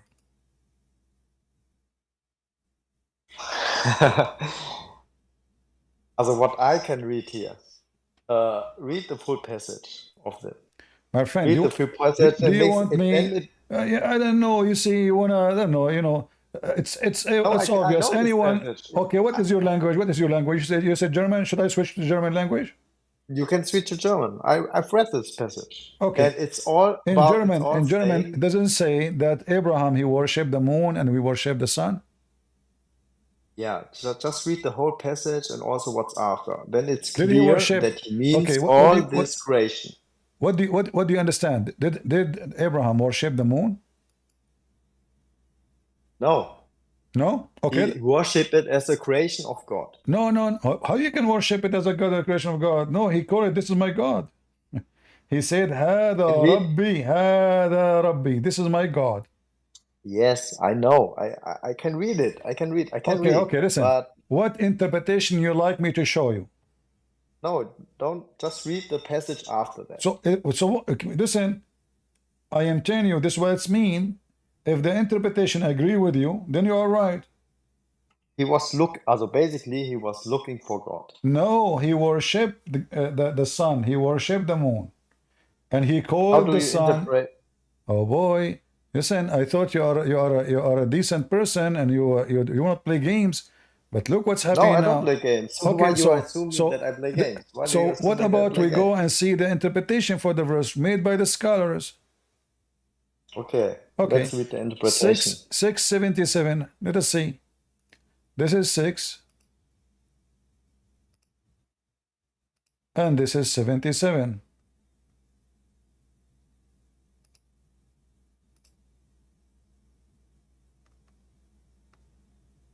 Read it. Okay, and when he saw the moon uprising, he exclaimed, "This is my Lord. Could this be my Lord? This is bigger than the first one." When it said, he said, "Unless my Lord guide me, unless my Lord makes me firm on guidance, I surely shall become one of the folk who are astray from guidance." Okay. So now they are adding things that are not there. So this is my Lord, this is my God. What is the God? The moon. Then he switched to the verse after it. Or we can go to the verse before it if you want. Where he saw the planet and he said, this is my God. Read it. And now it named for you which planet too. It says Venus. When the night grew dark upon him, in the hall, he beheld a star, the planet Venus. He said, this is my God. And then they add here, could this be my God? But when it's set, he don't like because it's set. This whole story is stupid. But as you see, he is worshipping Venus. So basically, for me, it means that he is looking for God. He is worshipping already Venus. He did.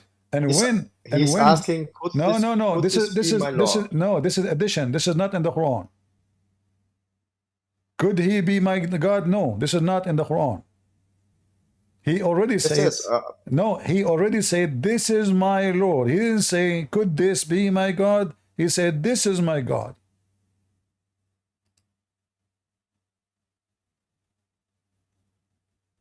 Let me change for you to translate the interpretation.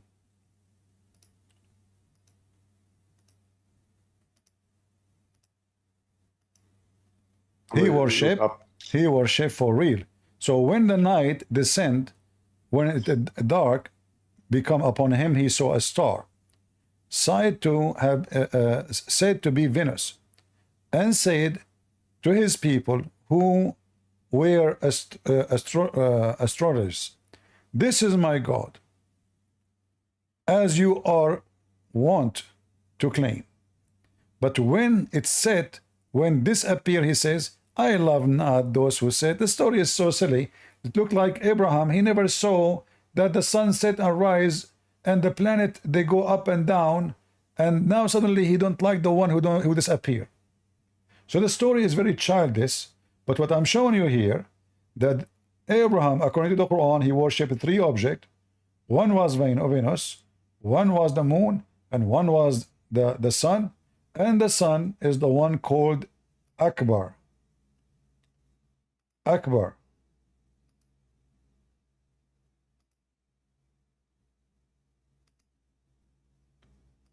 We go to Akbar.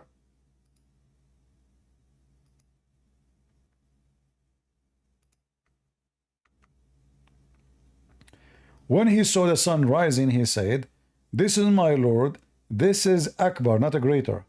Then the star and the moon, the masculine demonstrative pronoun, etc. They are explaining Arabic now. And then he says, because predict Rabbi, my Lord. This is explaining about the language. It's not important. And then he says, oh my people, surely I am an innocent from what you associate with God in the way of idols.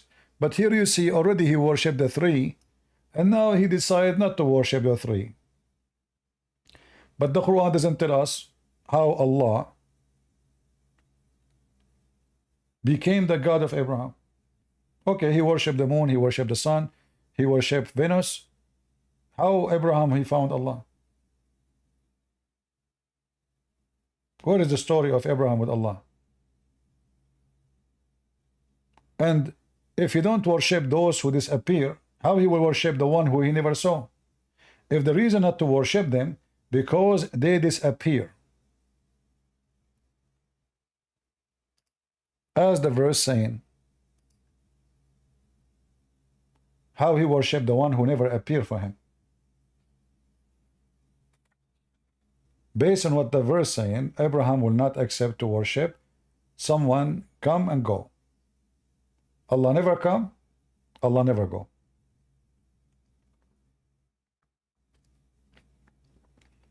At least the sun and the moon and Venus, they are real. There is no proof of the existence of Allah. But the point I'm showing you here, Abraham, he called his God Akbar. You see, in Arabic, Akbar can be used as a word mean older, bigger in size, greater, not a great, greater, a greater. But you have to put it in a certain sentence of continuous, which means I can say Allahu Akbar. Why? Because if I want to say that sentence, I have to add something after it, because Akbar is the same as in English, you say is bigger. So if I say this person Akbar, I have to add another name of other person after him because I'm comparing. So Akbar is about comparing, is not just you cannot end the sentence with it. As an example, I will copy this word here in front of you. You see the screen, right? Yes. And I will go to the Quran and I will type the word, I will post the word Akbar as it is. with no addition. Here, this is kabira. This is a different word. Here we go.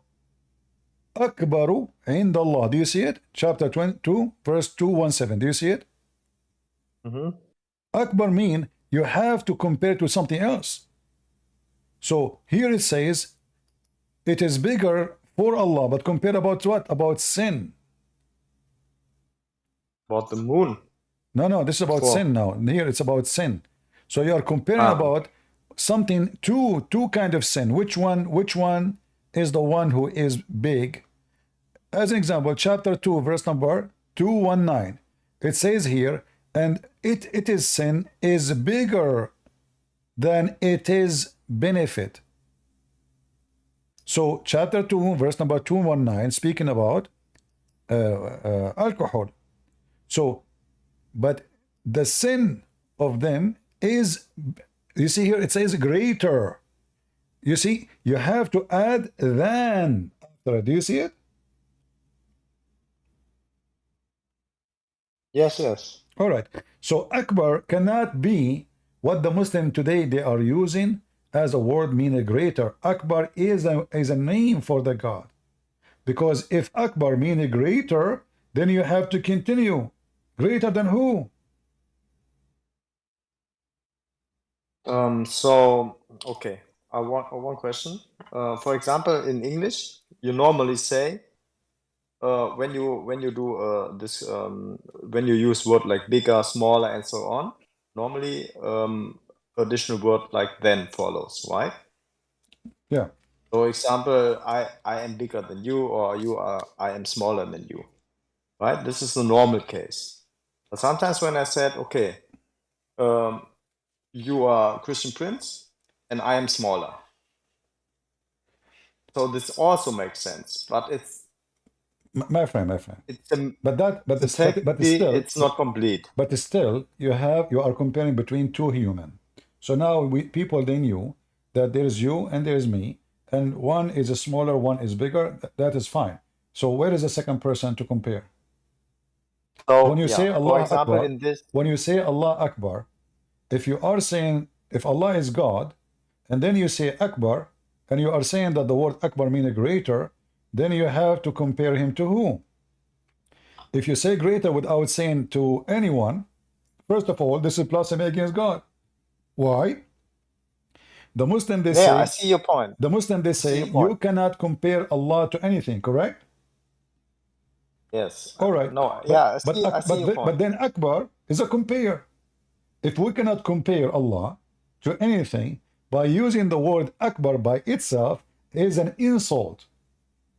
Allah Akbar from the ant. Allah Akbar from the rat. Allah Akbar. I mean, this is stupid. So Allah is Akbar from who? You see, is not a great. It is greater, bigger. This is all. Either it's about size, either it's about value. It doesn't matter. Still, you are comparing the one who is supposedly God to his own creation. And if we can compare the ability of God to the ability of his creation by saying just Akbar, that means he is not really great. He is just greater. That means the other are great too. Okay, also can I say something? All right. Okay, can you switch back to chapter 6 to this verse 77 when it begins?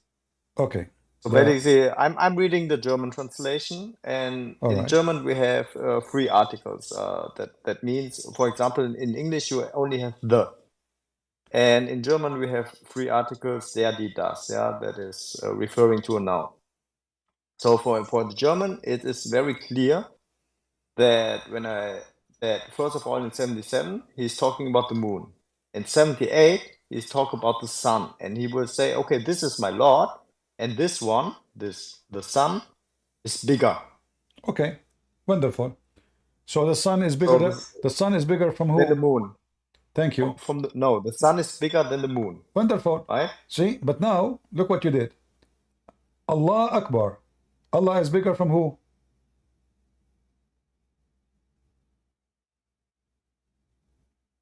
The sun, or what do you? Well, So Allah is bigger than the sun? What does that mean? No, also this is greater. This is greater refers to the moon. How Allah is Greater greater than the than... moon. I mean, my friend, listen. No, the God sun is can, greater in than the order, moon, bigger than the in moon. order to compare Allah to the moon, he have to be a planet like the moon. In order to No, he's compare not. Allah, I cannot compare. Can I say Allah is greater than the earth? Okay, what he's saying is that this is my Lord, right? Yeah, Briefly. he was This is great. This is greater. So when he correct. looked at the sun, he says this is greater than the moon. So the sun is Wonderful, greater than the wonderful, moon. wonderful, wonderful. I'm going with you. So when we say Allah is Akbar, Allah is greater than who? Than the moon. According to those two passages. But when you read 79, No, no, yeah, and if focus, you focus with scroll, me. Focus. As long we agree, as long we agree that the word Akbar is about either size or value, but it's about compare. Do we agree? okay, I agree. Okay, From the so two we cannot passages, I agree. stop. We cannot say Allah Akbar. We have to compare. Where is the rest of the sentence?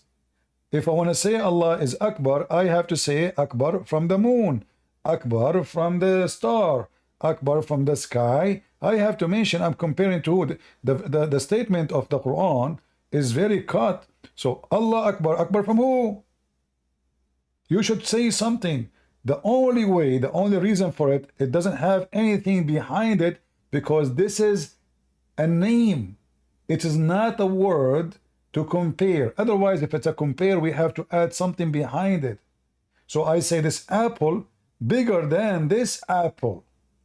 I cannot say this apple bigger without saying bigger than what? Why do you think Muslims say Allah Akbar? It's not. They are not saying Allahu Akbar. They say Allahu Akbar. Allahu Akbar. Who in Arabic mean wa. Allah and Akbar. When the new Quran is written, the wow, there is a guy who he came with those. Do you see those things in the Arabic here? Those vowels in the top and dots. You know, those they will not exist. They never been exist. So now we have something called Dhamma. So he make Allahu, and he took the wow and he make a Dhamma. But in reality, there's a letter, it's called Wa, which means and. So Allah and Akbar. So Tawheed in Islam is unifying the God of the moon God, Allah, which is not Allah, by the way, it is La, and Akbar. So if you go in the first chapter in the Quran, or let us say, you know, when Muhammad start mentioning first time the word Rahman as an example.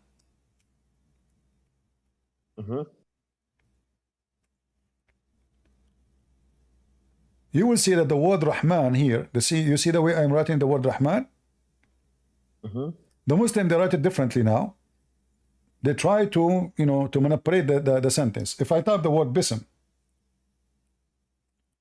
just to show you how the Quran is a changed big deal in Arabic. Do you see how the word Bism here? Yeah. Do you see how the word Rahman here? Yeah. Do you see here, if you zoom with me, let me see, make a click in it. If I can zoom more. Do you see here there's a little tiny column in the middle of in the top? Do you see it? That is Alif. They changed the way they write the word. They fabricate a new Quran. Do you see the word Bism here? In Arabic, there is no such a word. It is Bi'ism. Bi'ism. So if I go now, type the same word again, but in the correct way, I will find this. Do you see, even it's not coming? Let us see, hold on. Look at this. Look at this. This is the correct way to say Bi'ism. There's no Bism. Never exists in Arabic. So they deleted a letter from the Quran word Bism just for the sake of singing the Quran. So when they sing the Quran, Bismillah, so it doesn't sound right. So what they do? They corrupt their book and they took the word bi-ism and they make it bism. Even Muslim scholars agree that this is what happened. The alif, the letter A, is totally deleted. Same way they did with the Rahman. The Rahman, Ar-Rahman, they took the alif, they make it small, they write it down. So now what the Muslim they do when they do mathematical miracle, they don't calculate those numbers. I don't know if you heard the miracle of number 19. So they don't calculate the correct numbers of those letters. As an example, there's each one, you see those, do you see this here in the top of Allah? There is like a little knife, sharp knife, small one. Can you see it? Yeah. That is shadda, which means there's two letters here. Each time you see it in the screen, that means there's two letters, not one. That will make them 24, 25 letters instead of 19. So the Muslim, they fabricate everything, they change everything. But what I want from you today to know with me, the word Allah is not the name of the God of Islam. Allah is two words. A-L in Arabic mean that. The. A-L, the. But in the old Aramaic language, A-L is a word meaning God, even in Hebrew. Even in Hebrew. So Israel used to be called Israel, not Israel. Mikael used to be called Mikael, not Mikael. All the names. El was Al. El is the new Hebrew. Al is the old Hebrew. El is the old Aramaic. So Bismillahir Rahmanir Rahim. Allah here appear, as you see, as Muslim they know it always. But this is not the name. It is two words, A-L, which mean God, and Lah. Look what happened in the second verse. Alhamdulillah. Li, Lah. You cannot delete letters from the name if it is a name. I cannot delete the letter M from the name of Muhammad. I cannot delete. I cannot delete only letters if they are addition to the word. So Alhamdulillah, that is the name of the Muslim God. Lah. Okay, also, can I say something? So hold on, let me finish my. So now let us. So now when the Muslim they say Allahu Akbar, they are saying Al, which means God, Lah, and Akbar. God, Lah, Akbar, and the letter between them is Wa. Allahu Akbar. Al is a word meaning God. Lah is the name of the first God. Akbar is the name of the wife of Allah, which is the son God. Go ahead. Okay, so first of all, I want to add something to the previous topic with in chapter 6 that I just read 79, and there he says that okay, Allah, I have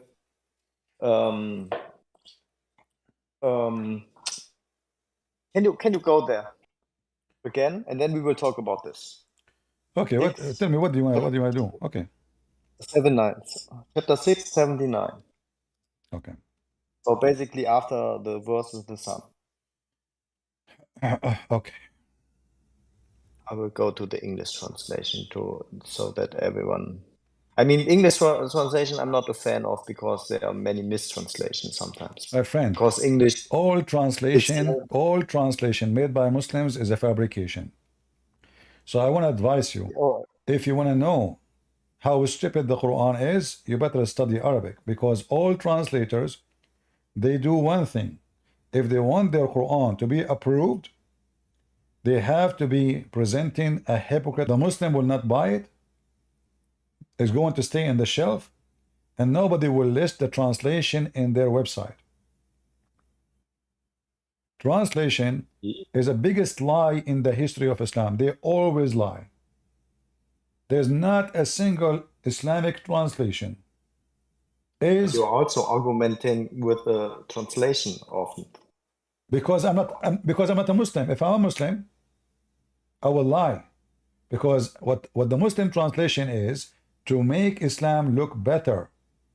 And they compete in that. So if this translation is better, the one who is debating me, he will say, no, I accept this translation. Better in which way? better to present his case to make Islam look better. So I say to you, listen, there's a website, it's called Quran.com. Yeah. In that website, when you move the mouse in the top of each word by itself, it gives you what the word by itself meaning. Okay, I will do this. That will give you a translation, but not full sentence. The second you go to the full sentence, the translation is messed up. I will give you an example. You know, like the Muslim, they say, I lie when I say that the Quran said you have to worship Allah and the Messiah. I mean, if you know that the translation is a lie, then you shouldn't use it. I'm not using it. I'm not. But I have no make choice. Your point sometimes. No, I'm just using it to you. But for me, I don't accept it. I never accept any Muslim translation. I always point. I always point when I'm reading. I always point when I'm reading that this is a false translation. Can we end chapter 6 verse, this topic first? All right, go ahead. Let's just end this verse with the last verse. Okay. Yeah. In 79 it says, okay, I have turned my face towards him who created the heavens and the earth as one of nature's, and I'm not one of the idolaters. Okay. And so he's saying here basically, okay, he turned his face to the moon, to the sun, and so on. So basically he's saying, okay, I have turned to the one who created the heavens and the earth. Yeah. Which implies also the moon and the sun, and as of nature upright. And I'm not one of the idolaters. So he's saying that he's not worshipping the moon or the sun. No, all the Muslim scholars, listen, I mean, I don't want to repeat myself. The Quran is so clear, even in their translation. Here he's saying he don't want to worship them no more, because already he said, they are my God. He didn't say, is that possible, this is my God? No. He confirmed that this is my God. Why you are being slow? He said, this is my God. He didn't say maybe. If he is saying maybe, that means he is questioning.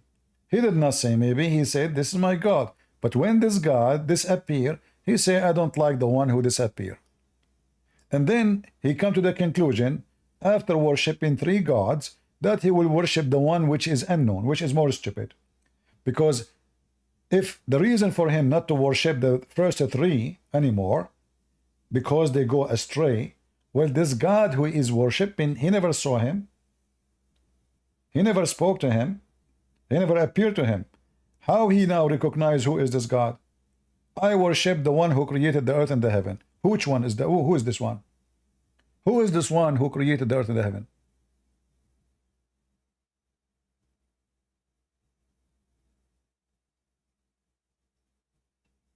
Unknown God. Do you question me? Yeah, this is unknown God. Who is this one who created the earth and heaven? Yeah, Allah. Where is Allah? How he knew about Allah? Where is the story? How Abraham was able to receive a word of a person, his name is Allah. Shouldn't the story tell us how he recognized Allah? How he find out there's a God, his name is Allah? That's it. He walk in the street and then he says, I'm going to worship. That means Allah exists. That means people around him, they are already worshiping Allah. Otherwise, how he knew this God?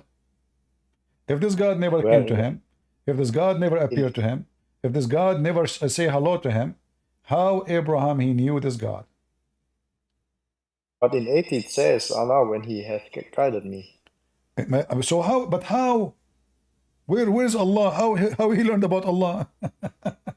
It doesn't say to us the guy he jumped from worshiping moons and stars to Allah. Now we will go and find out how this has happened. Allah is already the God in that Arabia, in that area. He is the God. Those people, they are worshiping other idols as intercessors. So Abraham now is not worshiping a new God. This is the same God they worship. The only reason, the only difference between them, this God, he should be worshipped alone. They want to have intercession. And that is again, take us back to Allat and Al-Uzza. All of them, they are pagan. Allah is a pagan God. Abraham was worshiping the pagan God, and he said, in fact, in the same verse there, it says, and I am pagan. The Muslim did not know what the word Hanif mean. Look how stupid they are. They said here that Abraham, he says, Hanif, I am Hanif. But Hanif mean I am pagan. So the Muslim today, they say that they are, Muhammad is a prophet of Allah. He was Hanif like Abraham. But Hanif mean kafir. Hanif mean pagan. Hanif mean idol worshipper. Hanif is not a good word. This is an Aramaic word. This is an Aramaic word, have nothing to do with Arabic. So when Muhammad, he said such a statement, he just said that he is Hanif like Abraham, which means he is an idol worshipper. Hanif. Why is it translated, I am not one of the idolaters? This is not what it says. They think Hanif is the opposite. In fact, Hanif is a word mean kafir. Hanif mean infidel. Pagan. Muhammad did not know what the word mean. He just heard the word. Yeah. You know? What the word Hanif is, that when you are rejecting, let us say, the true God, that will make you Hanif. Not when you are a good person. When you are a pagan person. When you are a kafir. Muhammad Can you prove me this meaning? You can go right now and check the Aramaic dictionary and you can see. Search what the word Hanif mean. This is an Aramaic word. This is not a secret. You can go to Sam Shamoun. He speak Aramaic. Ask him what Hanif mean. This is a language. This is not. Yeah, but from Arabic. This is not Arabic. This is not Arabic to get the meaning in Arabic. You see, the Arab did not know what the word mean. Most of the Quran, there's nothing in Arabic in it. Allah is not Arabic word. Allah, ask the Muslim what the word Arabic mean. For example, if I put it into Google Translate, this word, it says polytheism. Mean what? Polytheism. That means more than one God. Exactly. Yeah. Thank you very much. Yeah, but he is saying here, I am Hanif. I am polytheist. Isn't he? Okay, I only know the translation. Isn't he say, I'm not one? I'm not one. Where is this? I'm not one. I am not one. That means I'm not monotheist. I am not monotheist. When he say I am a Hanif, he just said I am not a monotheist.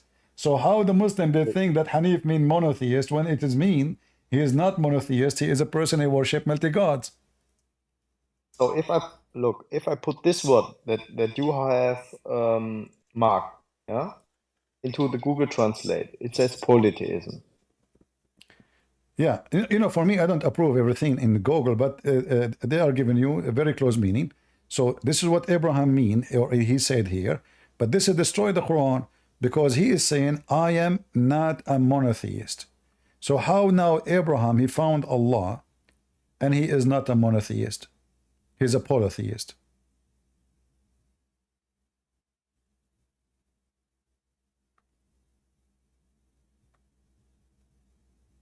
See? Everything in this religion is a collection of stupidity.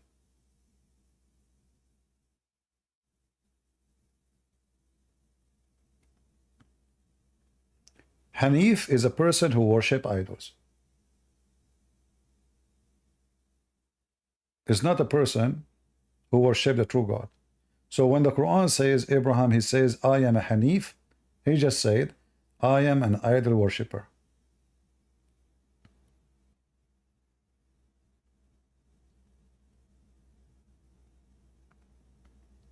Okay, I just looked up the Aramaic interpretation, and it says Hanifia means inclination in the language, and terminologically in Aramaic, or inclination towards the truth in Arabic. The triple root is mentioned in the Quran in 12 verses. We note that in most of them he has a connection with the prophet Abraham, whom the Quran described as upright. It was stigmatized by the Arabs, who abandoned the worship of idols and abandoned the religion of those around them. This is what they are giving you according to the Muslim, what they say, but this is not what it is. This is what the Muslim believe, but this is not the true meaning. Hanif, today the Muslim believe Hanif mean the opposite according to them, but this is not an Arabic word, and you cannot change the meaning. But they cannot fix it except by saying that. Otherwise, they will admit that Muhammad is a liar and he is making up a big mistake. The same as the Quran says that Abraham, he said to his father Azar. Azar is an Aramaic word. Muslims do not know what they mean, so they think that the word Azar is a name. But the word Azar means stupid. So the ignorant Muhammad, he did not know what the word mean. He thought that this is the name of the father of Abraham. But Abraham, he said to his father, stupid, do you worship idols? So the stupid Muhammad, who do not know Arabic, the same as the word Hanif, he thought it mean the opposite. He said now, Azar is the father of Abraham. But no, Muhammad is copying, or whoever wrote the Quran, he is copying from the Aramaic book that Abraham, he said to his father, and because the guy who is copying, he don't obviously speak good Aramaic, he said to him Azar. So the stupid, he did not know what this word mean. He thought that he said to his father Azar, which means this is the name of the father. But the fact Abraham saying to his father, stupid, do you take idols as gods? Mm-hmm. Okay, so what you can see here that that you say that the words that were used here, that they have a different meaning, right? Originally. The Arab, they have nothing to do with the Quran. The Arabic Quran today is total fabrication. Even the word Ibrahim. If you ask the Muslim what Ibrahim mean, they do not know. Ask any Muslim. Okay, I don't. All right, I don't know about this. My friend, I'm just talking about the point I'm trying to say to you. If you take the Quran from the Muslims, the Muslims are the last one can explain the Quran for you, because they are under the influence of he said, she said, not under academic study. You know, Yasser Qadi, when he says, if you go and make a deep dive, the story is different. Okay, let it aside. Let this aside. I just want to talk about, because you also said words, about the words itself, that they have a different meaning. But we can see that throughout the history, that words, even in every language, their meaning have changed over time. Okay. For example, the word awful. I notice originally it means nice, yeah, something very awesome. But over the course of time, awful means now something bad. My friend, no problem. I don't know. But you see, I don't know but if we the have. same Listen. Abraham. Nice, yeah. Abraham. This is supposedly is a quotation of what Abraham said. So this is not a new language. This is what Abraham. This is what Abraham said. So if I say to you, Abraham said this, I'm not using a new language. I'm using what Abraham said. So Abraham said. So we are going back to the time of Abraham. Today, I see your point. Today, the word Hanif did not change. This is because the Arab, they stole the word from the Quran, and they do not know what it's mean. So they come with answers, which is not an answer. Because if you try to read any interpretation, every one of them, he give you this is mean, maybe mean this, maybe mean that. They don't know. Muslims do not know. They are just guessing. All the Islamic interpretation for the Quran is based on guessing. Nobody knows. If, like, I will give you an example. No, I know what you mean. I know what I'm just thinking about. Okay, if you know that the meaning of the word has changed over time, and if you use the original word, which has now a different meaning, then you would, You are saying now, what now? also at the time of when the Quran was written, No, then you it will cannot. surely know that No, it it will be cannot be. It cannot misinterpreted. be because Hanif is not an Arabic word, and Muslims agree, and that is a statement Abraham said in his time. So this is the language, the Aramaic language, the old Aramaic, which is the, exists until now. So we cannot say it was not exist. We do not know what it was. We know what it is. We have the language, and there's until now people they can read it. Until now, Okay, now there is two Aramaic. There's the ancient Aramaic, and there's new Aramaic. And there is people who speak the ancient, and there is people who speak the new one. So we have them both. It's not like a language like maybe like the old Egyptian. We have only some very few people they can put the word together. It take them a lot of work to do it. No, this is a living language. It's not dead. In fact, Aramaic is the most living language between all languages. Like now, you pray in English, you say Amin. This is Aramaic word. The word Africa is Aramaic word. The word Europe is Aramaic word. Tons of names of countries in Europe, cities are Aramaic words. Aramaic is the most living language. When the Christian they pray, they are using Aramaic. Ilah, so Aramaic is a very powerful language, and the Quran is just a counterfeit of something else. Obviously, it was written in Aramaic, and this is why the Quran is messed up, and the Muslim can't understand anything in it. So they start guessing what does this mean. Maybe it meant. You will find, like the funny thing is, the Quran claims that this is a pure Arabic. If I type the word Arabic, you will see how many times the Quran claims that this is a pure Arabic. Then if you go right now to Google and search foreign words in the Quran, you will find long list. Even the Muslims agree that those are not Arabic. So how the Quran said that this is a clear Arabic Quran, as you see, not only it is a clear, there's no croak in it, which means it is perfect Arabic, no additional language, pure Arabic. But the second you starting from the name of the Quran, Quran is not an Arabic name. This is an Aramaic word. Muhammad is not an Arabic word. This is an Aramaic word. Ar-Rahman is not an Arabic word. This is an Aramaic word. Go to any church, you will see they say Rahman Rahimu. Go right now to any church, they pray in Aramaic, you will hear them saying those words. Natrahamu alaykum. So they, everything they have in their religion is a fabrication, is a theft. This is why if you ask a Muslim here, it says Israel. You ask them what Israel mean, they don't know. What Israel mean? Okay, what Mikael mean? They don't know. The most important names in Islam, they do not know what they mean. What Gabriel mean? They don't know. Because all those names are a theft from other languages. So what I'm trying to say to you, all your religion is a counterfeit, stolen from other people, starting from the name Allah, with the name Akbar, with the three daughters of Allah, with the Kaaba, the cube, the black stone, Al-Makkah, the name Mecca, even the word Mecca is not original. This is coming from the temple of the Mecca, which is in Yemen. And this is the moon god. The symbolic of this.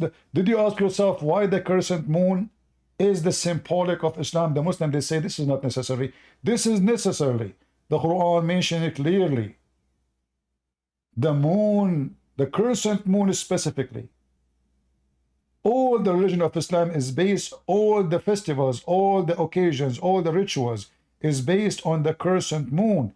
This is not somebody just put a crescent moon by mistake in the top of the mosque. This is the core of Islam. If you go, you ask, what is the fasting month for the Muslims? Can you tell me? Who? What the is first the Imams? yeah? Who the first Imam is? The fasting month. The fasting month. Uh-huh. It's in February. No, I'm saying what the name in March. Arabic. Ramadan. No. I'm saying Arabic, Ramadan. the name. Ramadan. Yeah. Uh-huh. Ramadan. Is Ramadan a month or this is a moon?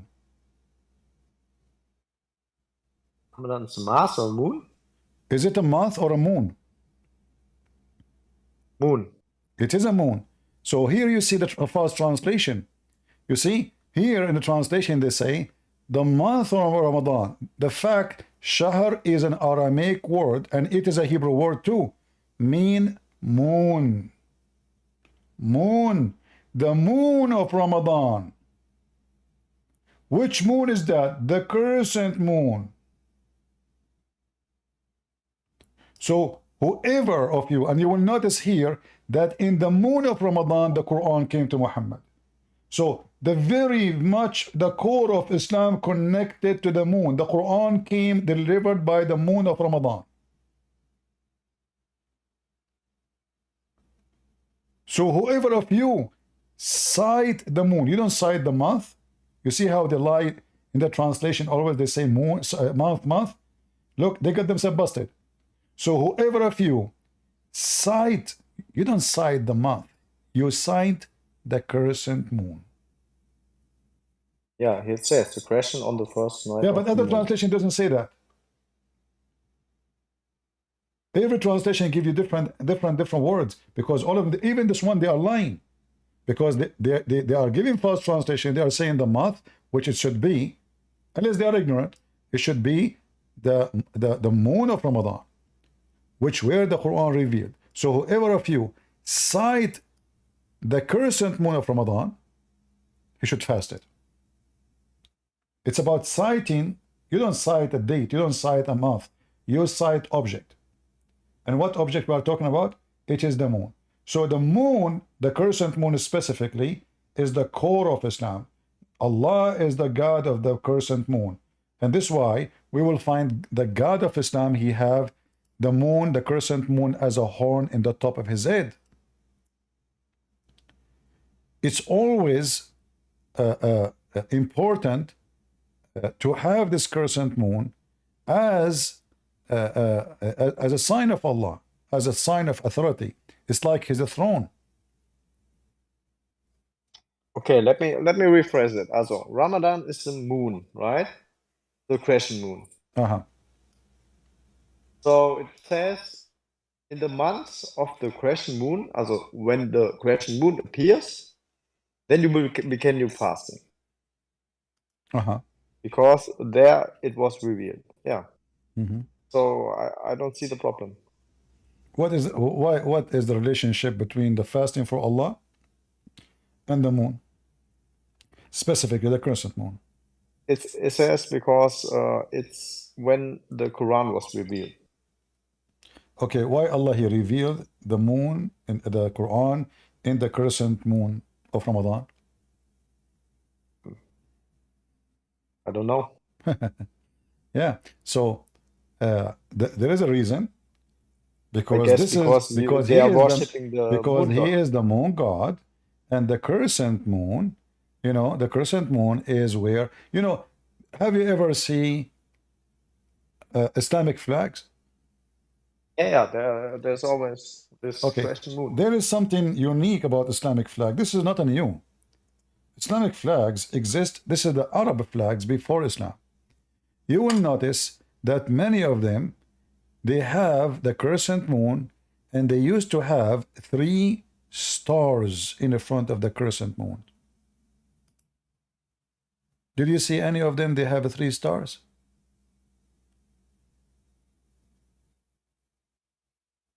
No. Like the old Egyptian, the Caliphate star, it was 3 stars, the crescent moon with the 3 stars. The 3 stars are the moon god stars, sorry, the goddess, the daughters of Allah. So let me see if I can show you.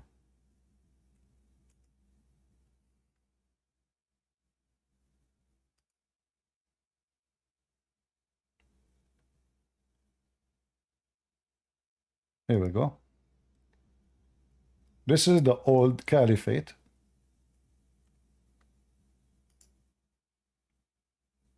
Star.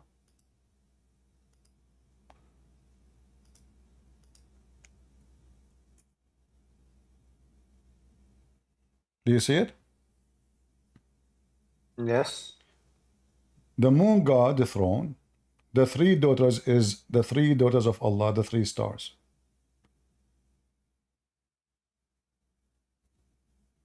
Do you see the throne of the caliphate?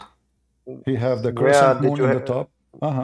So where did you get this meaning that it's representing the this is three all goddess? from the ancient history. You need to read. You can read. There's tons of reference. There's a book written by Muslims. There's a person. His name is Jawad, Dr. Jawad. He's a Muslim guy. I would try to remember his name. Very well-known Muslim. He's a historian. He wrote tons of things, you know, and you will find all those stories there too. Even the Muslim could not deny them. Those are books written by Muslims, not by Christians. So, like yesterday we showed how the black stone was a vagina stone, and women, they used to touch it when they have their period. They place their hand inside the vagina, which is the black stone, and they pray to Allah, which is the God of fertility. He will fertilize their vagina and make them have babies. So women, when they have no babies or they cannot make babies, they think, this is what the Arab used to believe before Islam, that if you cannot have babies, that means you commit a sin and Allah is punishing you. So what they do, they go naked around the Kaaba. And let me show you. And you will see now what is the root of Islam. Everything the Muslim today do is the same as the Arab pagan. So men and women, they used to go totally naked in the state of nudity around the black stone, wearing no clothing.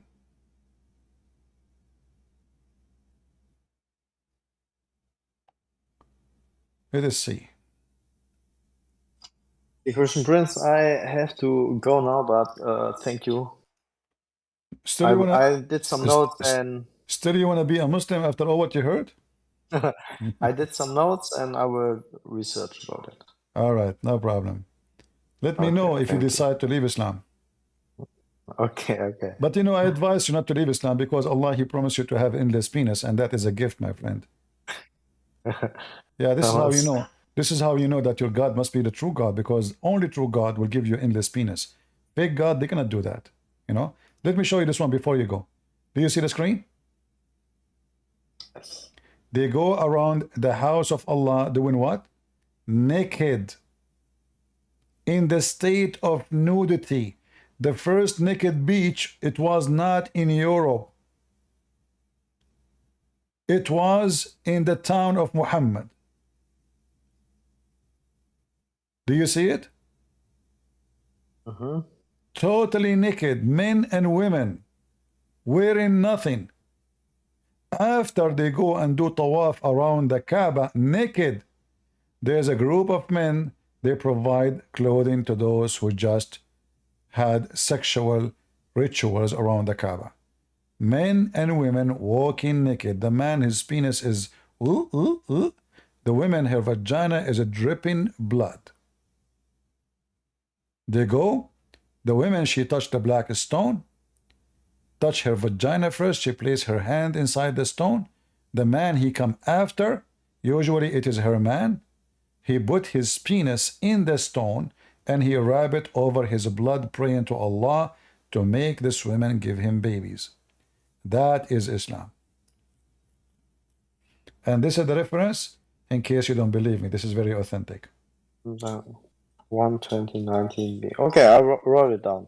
Thank you. Don't forget to buy a ticket to Saudi Arabia so you can do the same and send us pictures. If I keep being a Muslim, yeah, and in case Christianity is the true religion, what will happen to me? I will go to hell. What do you mean? What will happen to me in case Christianity is the only true religion? What will happen to me as a Muslim? You will, don't worry about what happened to you. I mean, you will. I guarantee you, you will never get cold. You go to hell first, and let us know what happened. All right. So what will happen to me according to Well, Christianity? my friend, if you are a Muslim, and you believe in such a garbage, and you believe that this is holy, after all what I imagine, I say to you, where Jesus used to go, there's people they go naked around. I mean, this is sick. Who is the God? This is the Arab. Their God is Allah. They go naked in the Kaaba. Their God is Allah. They are worshiping Allah. They call them pagan because supposedly they associate the three daughters with him. So what will happen to you is very simple. You will be smoked. You will be cooked. You will be in hell forever. As simple as that. So you stay with Muhammad, the pervert man, with everything. I mean, everything about him is sick. He did everything sick. He was sick. He's a pervert. He is evil. He is ugly. In the top of that, you discover that he is nothing but a pure pagan, disgusting creature.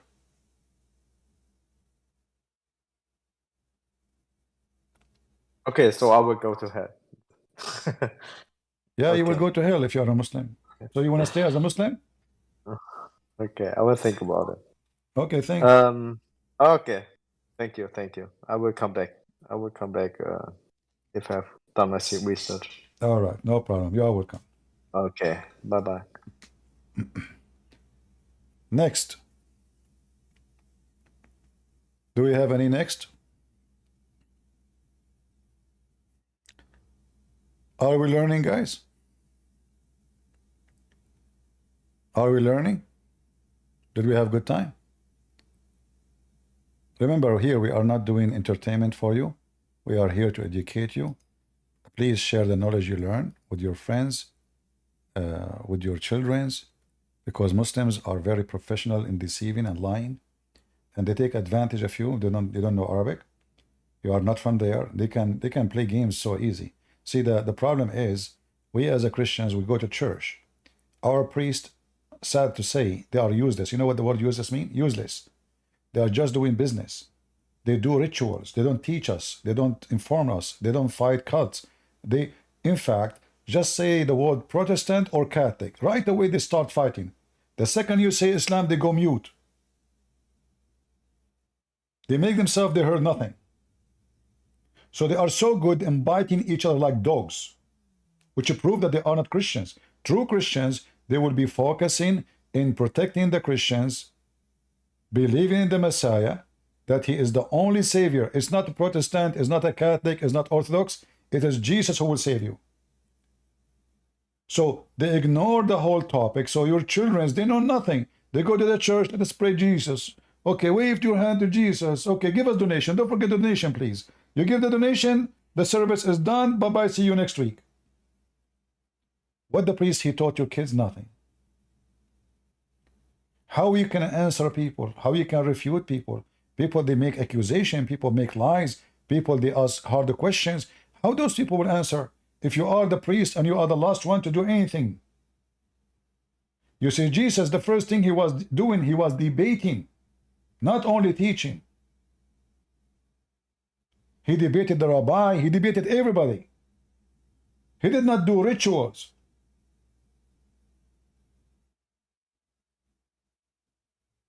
The ritual of Jesus is his act. The ritual of the Christians today is doing nothing. And I am sick of those priests. In fact, I am here because your priest is doing nothing. This is the job of the priest, not me. I'm not a priest. But because they are doing nothing, somebody have to stand to fight the devil Muhammad.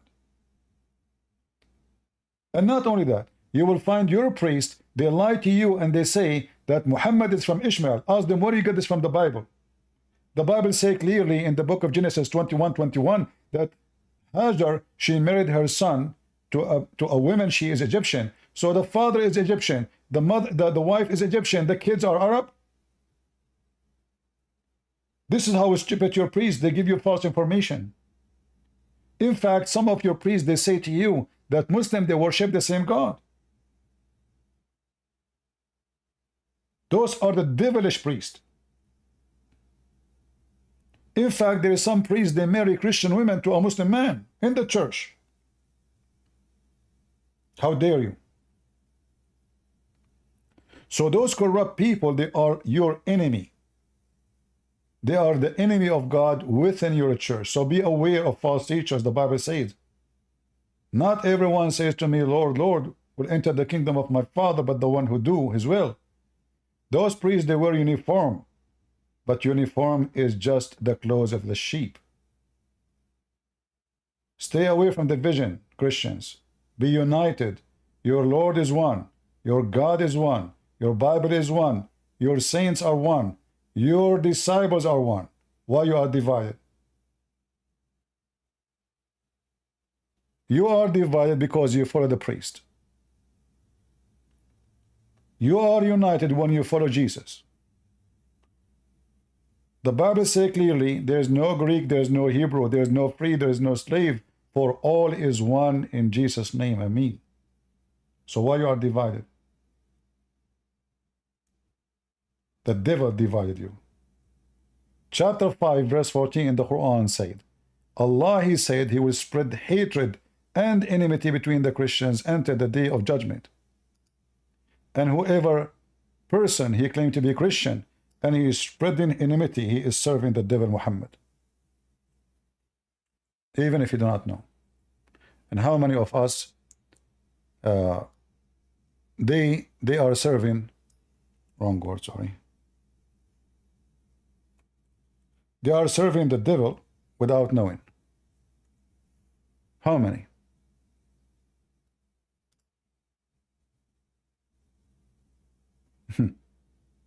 It's in front of you. Allah will provide you with hatred and enmity within your family. Hafiz. How are you doing, Hafiz, the Muslim? Are you there?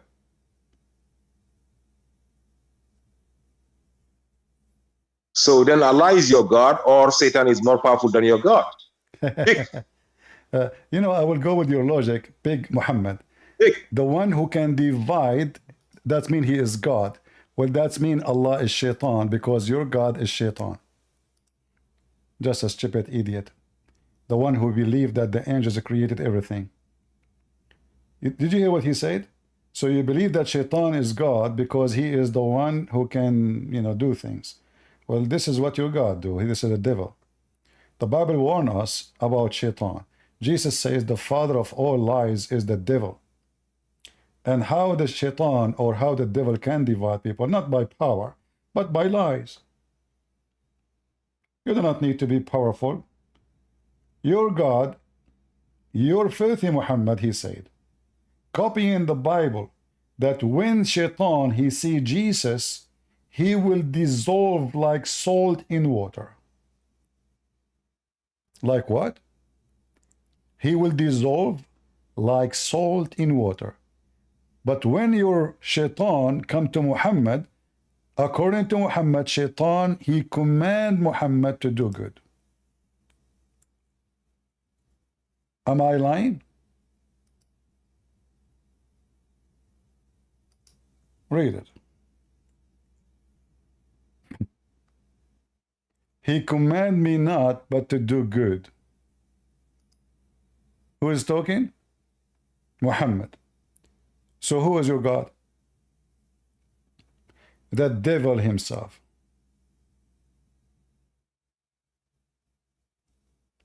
Can the devil command Jesus? When the devil, he came to the Lord, the Messiah said to him, it said, try not your God, your Lord. You can't try me. You are committing sin. You can, but you have no authority. You can do your best. In the case of Muhammad, the devil, he commanded Muhammad, as you see, and always he gave him satanic verses. Do we have any brave Muhammadan?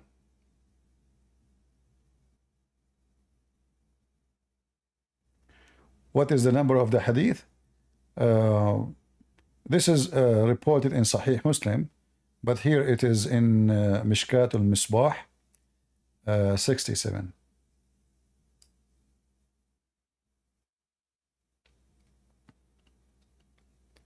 We can prove from the Quran that Allah is a devil. It's all over.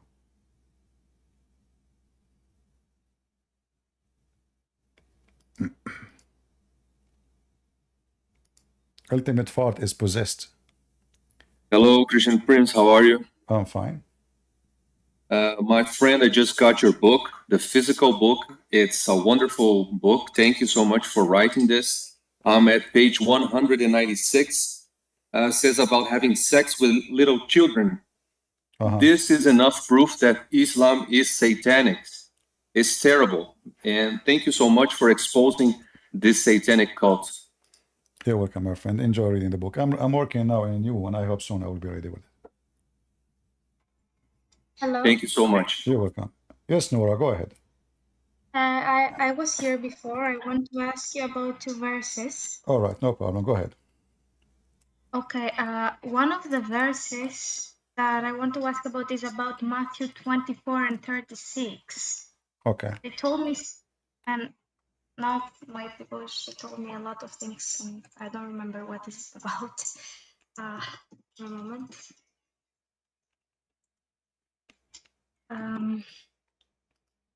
Yeah, they told me that they should, like, not even the Son nor the Father know when the day of judgment will come. And they started asking me, like, if this is the Son of God and he's God, like, why does he say that nor the Son will know about the day of judgment? All right.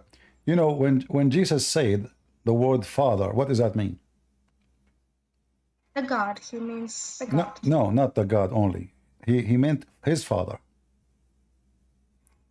Yes. All right. So when I say only my Father, I am saying to you what? I'm saying to you that the one who have the authority is my Father. I am the Son.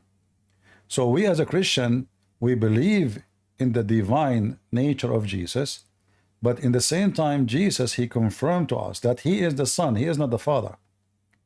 The second Jesus, he speak about the Father, he say always that everything I have is given to me from my Father. I'm sorry, you're lagging. Can you repeat? All right. Do you hear me now? Yes. All right. So when I say the word Father, I'm mentioning not only a person, I'm mentioning authority. Do I agree? Yes. When you say to me, this is my Father, that means this person have authority on you. Correct? Yes. So this is what Jesus is saying. Jesus is saying, I am the Son, everything I have is given to me from the Father. So only the Father has the right to announce the day of judgment. This is not my job. My job is to be the judge over the flesh. So we as a Christian, we believe, and the Bible says that each one in the Trinity has a job to do. This is why it is a Trinity. Perfection. The job is done by the Father, the job is done by the Son, the job is done by the Holy Spirit. It is for the Father to announce the hour, it's not for the Son. But if you read with me, and you mentioned to me chapter Matthew 24, correct? Hello? Wait, I didn't hear when you said the last part. You mentioned to me Matthew 24, correct? I cannot hear you for some reason. I'm sorry. Okay. I'm cutting off. Okay, give me a second. Hold on. Let me leave the stage and come back.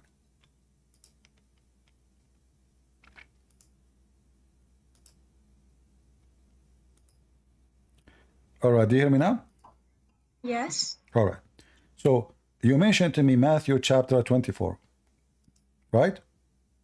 Yes. But if you read the verses after that, right away it says to you, Jesus is telling you what would happen until the day of judgment. Is that correct? Yes. So how Jesus How Jesus do not know anything and he is not God, but he knew about things will happen one by one. Read. How come the Muslim they saw only that verse 26, but they did not see 27, 28, 29, 23, 30, 31, 32. All of this is about Jesus knowing. So what Jesus is saying that the announcement of the hour is for my Father, not for the Son. Jesus will come with the glory of his angels, over the cloud. In the day of judgment to judge over the flesh. This is the job of Jesus. The job of the Father to announce the hour. For he is the one who owned the hour. Honor, which means the authority. The Son have the authority over the flesh. He is the judge. So you read the whole chapter, you will see Jesus telling you what will happen tomorrow and what will happen after and what will happen next 10 centuries, what will happen this and this and this and this. And then when all those things happen, if you go all the way to verse number 34, verily I say to you that this generation shall not pass till all those things be fulfilled, which means generation will witness the last prophecy he just mentioned. So when the Muslim they say if Jesus he is God, how come he do not know the future? Well, the same chapter saying that Jesus he knew the future until the day of judgment, which means the day of judgment is already in the hand of the Messiah. It is for the Lord to be the judge. It is for the Father to announce the hour. It's not for the Son of Man, which means when he is in the flesh. It's not my time to tell you. It's not even for the Son to know, for it's not even announced yet. This is the decision will be made by the Father, will be made in heaven. So in Christianity, we don't believe that the priest set date for the day of judgment. This is why Jesus said, when those things happen, I will come. Which means, the more sin we commit, the faster the judgment day will come. In Islam, no. In Islam, everything is a preset, and because they believe in destiny, we as a Christian, we don't believe in destiny. So the faster we corrupt the earth, the faster the day of judgment will come. If you remember the story of Sodom and Gomorrah,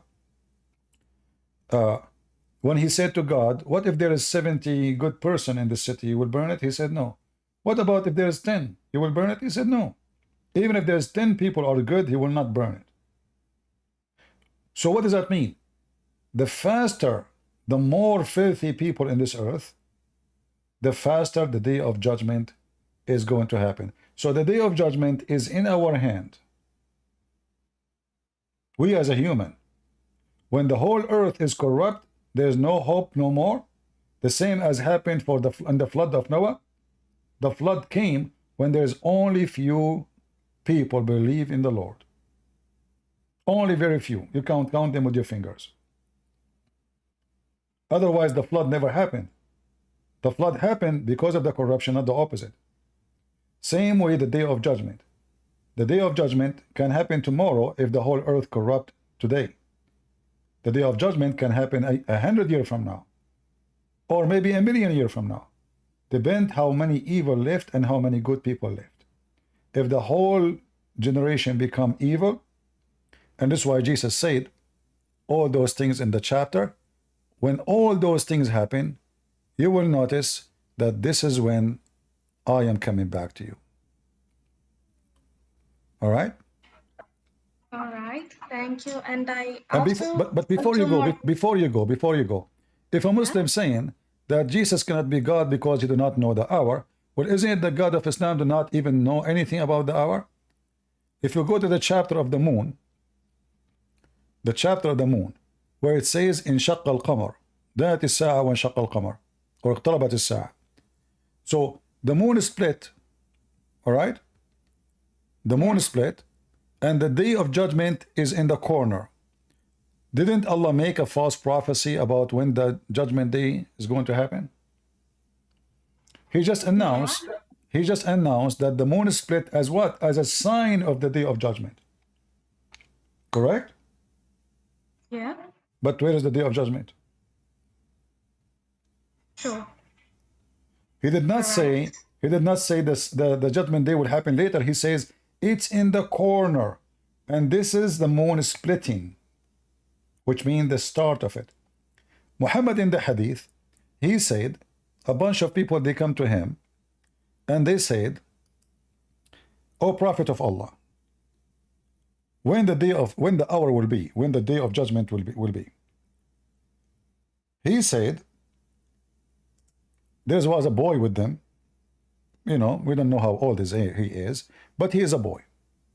He said to them, this boy, before he grow old, the hour will come, the day of judgment will come.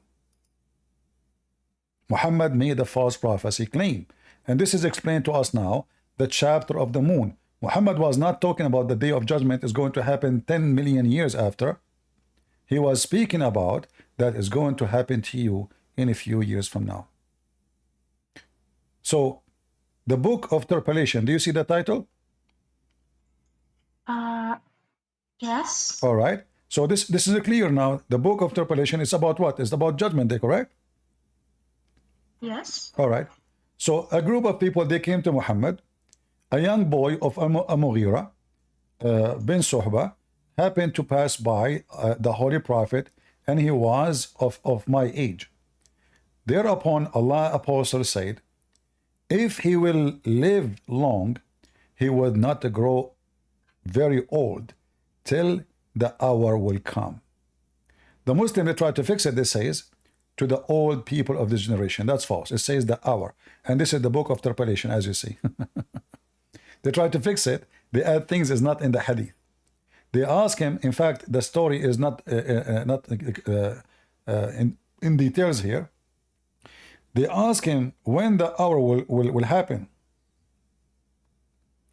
When the hour will happen, he said to them, the hour will happen, you know, when this boy, which means how long this boy will live, before he get old. You know, the word haram usually is you being between 30 and 40, 45.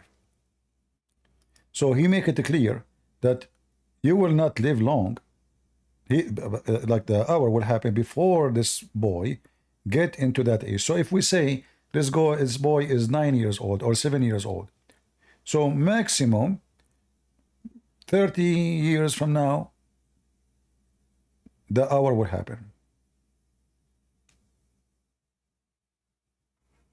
I see. And this is obviously it's a clear false prophecy. All right. Yeah. And I got 3 more questions. 3 more.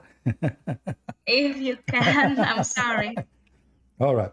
I will give you one more for now, so we can finish our topic. The prayer. Okay, give me one more.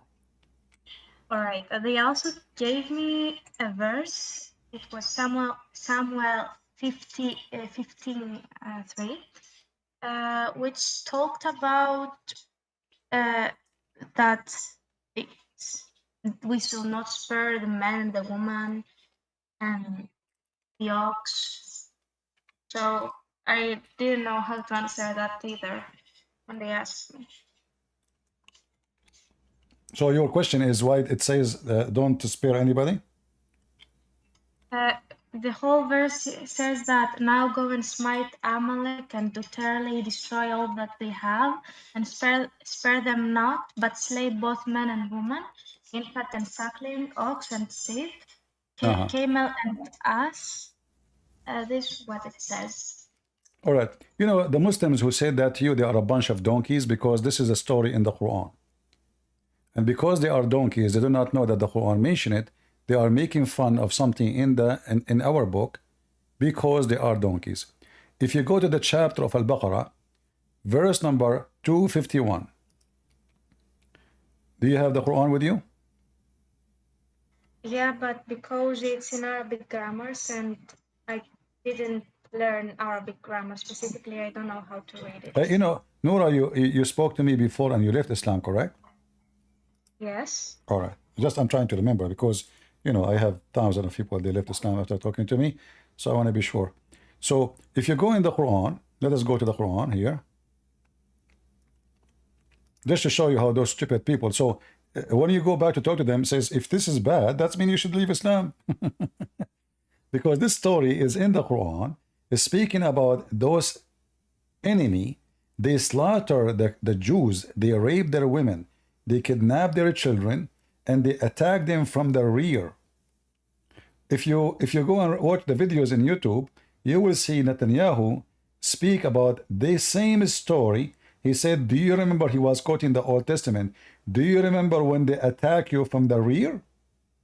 That is the Bible. Those people, they attack from the rear. They rape the women, they kidnap them, they kill the children. And here in the Quran, chapter 2, verse number 246, is speaking about the same story. Allah, he told them, go and kill all those people. They refuse. And if you read the interpretation for the story, you will see that the Muslim scholars agree with the Jews that when they were fighting supposedly the giant, those giant, they killed a lot of Jews and they slaughtered them and they raped them. And in fact, they used to open the belly of every woman and they killed the baby to be sure that no baby will be born after they kill the women. And to the point, according to Muslim stories, that there's nobody left from the people of Israel who be descended from Isaac, except one woman. That woman, she gave birth to Prophet Samuel. So the God there is saying to them, you go and kill them, because if you don't, they will kill your kids too. They will continue. This will be endless. And the Muslims support the story, but not the Muslims in YouTube, because the Muslims in YouTube, they are a bunch of coward hypocrites. They do not know, they are ignorant. They do not know that this is in their religion. They do not know that this is their books. They do not know that this is the Quran approving it. And not only that, the Quran condemning the Jews for not killing those people. Read carefully. They said, appoint to us, O Allah, a king who will fight in the way of Allah. So they asking Allah to send them a king who will do jihad. He said, would you then refrain from fighting if fighting was prescribed for you, which means from Allah? They said, why we should not fight in Allah way while we have been driven out of our homes and our children, our family have been taken captives. Are you with me, Nora? Yes. So what the Quran confirm? Confirm that those people are evil. They killed them, they took their land, and they take their women and their children as what? As captive. But when fighting was ordered for them, they turned away all except a few of them. And this is what the Bible says. They did not go and fight them and kill them all. So the Jews disobey God, and then the curse continue. They, those people, they keep attacking them, killing their children because they disobey God. If they go and they did to them what they deserve, they are evil, pure evil. If you finish them, they will not. This evil will not continue. So God, He command them. They refuse to obey the command, and the Quran confirmed the story. And then you can read the rest, and you can read the interpretation. In the interpretation, they give you even more details about how evil they are, those people. Let me show you. This is the book of Ibn Kathir. Yeah, you speak Arabic, correct, Nura? A little bit, yes. All right. Here, this is Ibn Kathir, Al-Bidayah and Al-Nihaya, variant number 2, page number 7. Let me translate this part. For the beginning and the end, Ibn Kathir, part 2, page 7. All right, this is confirmed now. Here it says, from Ibn Abbas and Ibn Mas'ud and the companion of the Prophet and the Sahaba, they said, let us translate together what it says here.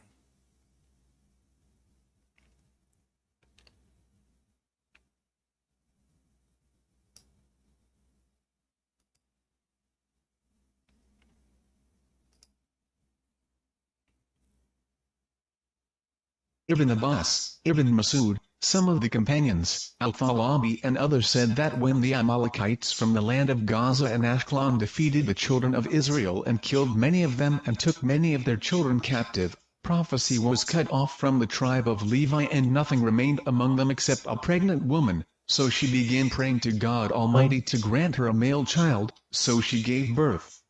A boy, so she named him Ashmuel, which means in Hebrew. Are you with me, Nora? Yes. So what those people did, there's only one woman left.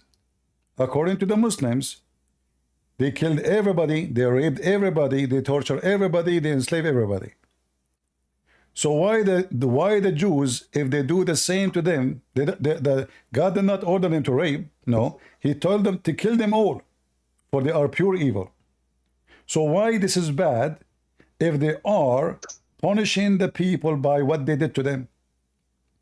How come it is in their Islamic books and the scholars, they support the Jews? Not only that, the books here, they are saying the Jews are stupid, ugly. They refuse to obey Allah and kill them. Do you see the hypocrisy, guys? So in their books, they accuse the Jews of being bad for they refuse to kill those people. But they go in YouTube and they say that the Bible is evil because God commanded them to kill them. Are you with me? I hear you. So they make, in their book, they accused, the Quran accused the Jews of disobeying Allah by not killing those people. The Muslims, they play dirty game. They say, what kind of a book says kill them all? And if the Muslims are against killing children, well, isn't it the Quran says kill children? Isn't it the Quran tell us the story about the boy which is slaughtered by Al-Khadr? You know the story, Nora? I hear you. You know what? You know the details? The what? The story of Al-Khadr slaughtering the boy. No, I don't know it. All right. If we go to the story, just to show you, I'm just trying to arm you with some answers, so those people, you can shut them. Let them to come to me. Let those the ones talking to you, tell them if you are brave, why you don't come to Christian Prince and wipe the floor with him? But they don't dare. Sometimes I do, but they do not want. I don't know. I know, they don't dare. Yeah. Can I talk? Can I talk? No, you cannot talk. And you are a male. Why you are using a picture of female? Oh. Just kind of feel like. Get out of here. This is what is missing in my life. Men with the women clothes. Okay. Oh, before you continue, I heard, because I will forget about it. I heard something about the book of yours. Let us focus on this one. I told you two questions. Let us finish this one.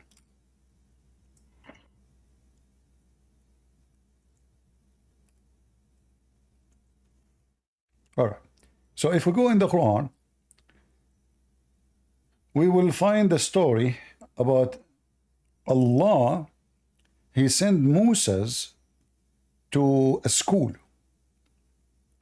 And the purpose of the school is to teach Moses knowledge about Allah. Moses, he thought he is the best of mankind who knows about God. It turned to be Moses, he didn't know nothing. So Allah, he sent him to a person, his name is Al-Khadr, which means Mr. Green. And the reason his name is Mr. Green, because he drank from the fountain of youth.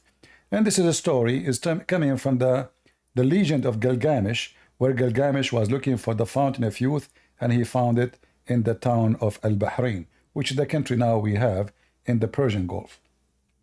So here you see in chapter 18,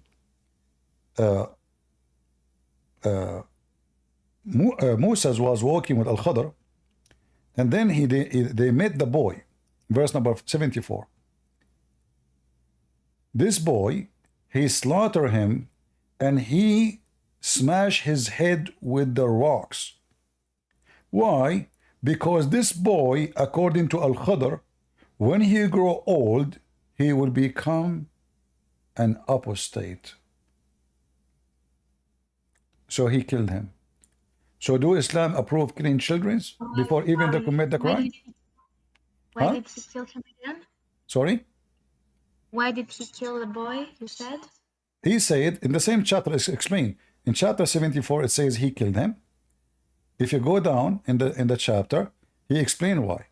And as for the lad, which means the child, his parents were the believers, and we feared, he just feared, lest he should oppress them by rebellion and disbelief. So what he did? He killed the boy. Now, how he killed the boy, that is different story. Chapter 18, verse number 74, let me show you.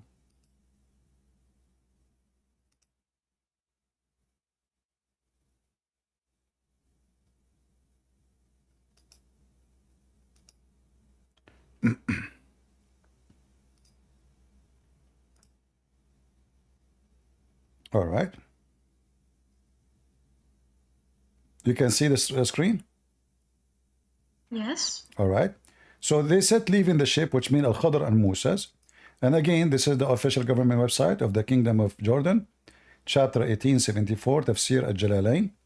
So they left the ship, Al-Khadr and Musa's, and then they walked by foot until when they met a boy. He had not reached the age of puberty, playing with other boys. Among them, his face was fierce. He, Al-Khadr, slew him by slitting his throat with a knife while he lay down, or by tearing his head with his hand, or by smashing his head against the wall. What? All of this because maybe, when he grow old, he might be not a good believer.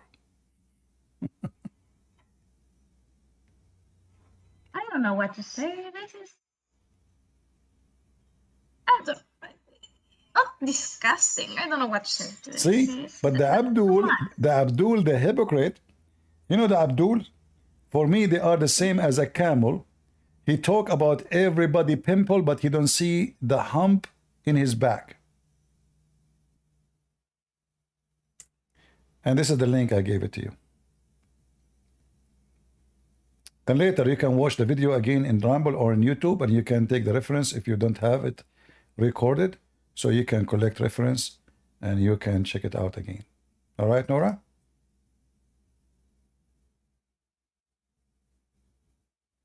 Are you there? Oh, sorry, I had mute. I said, yes, I have it. And thank you so much. And sorry for wasting your time. No. You are not wasting my time. No.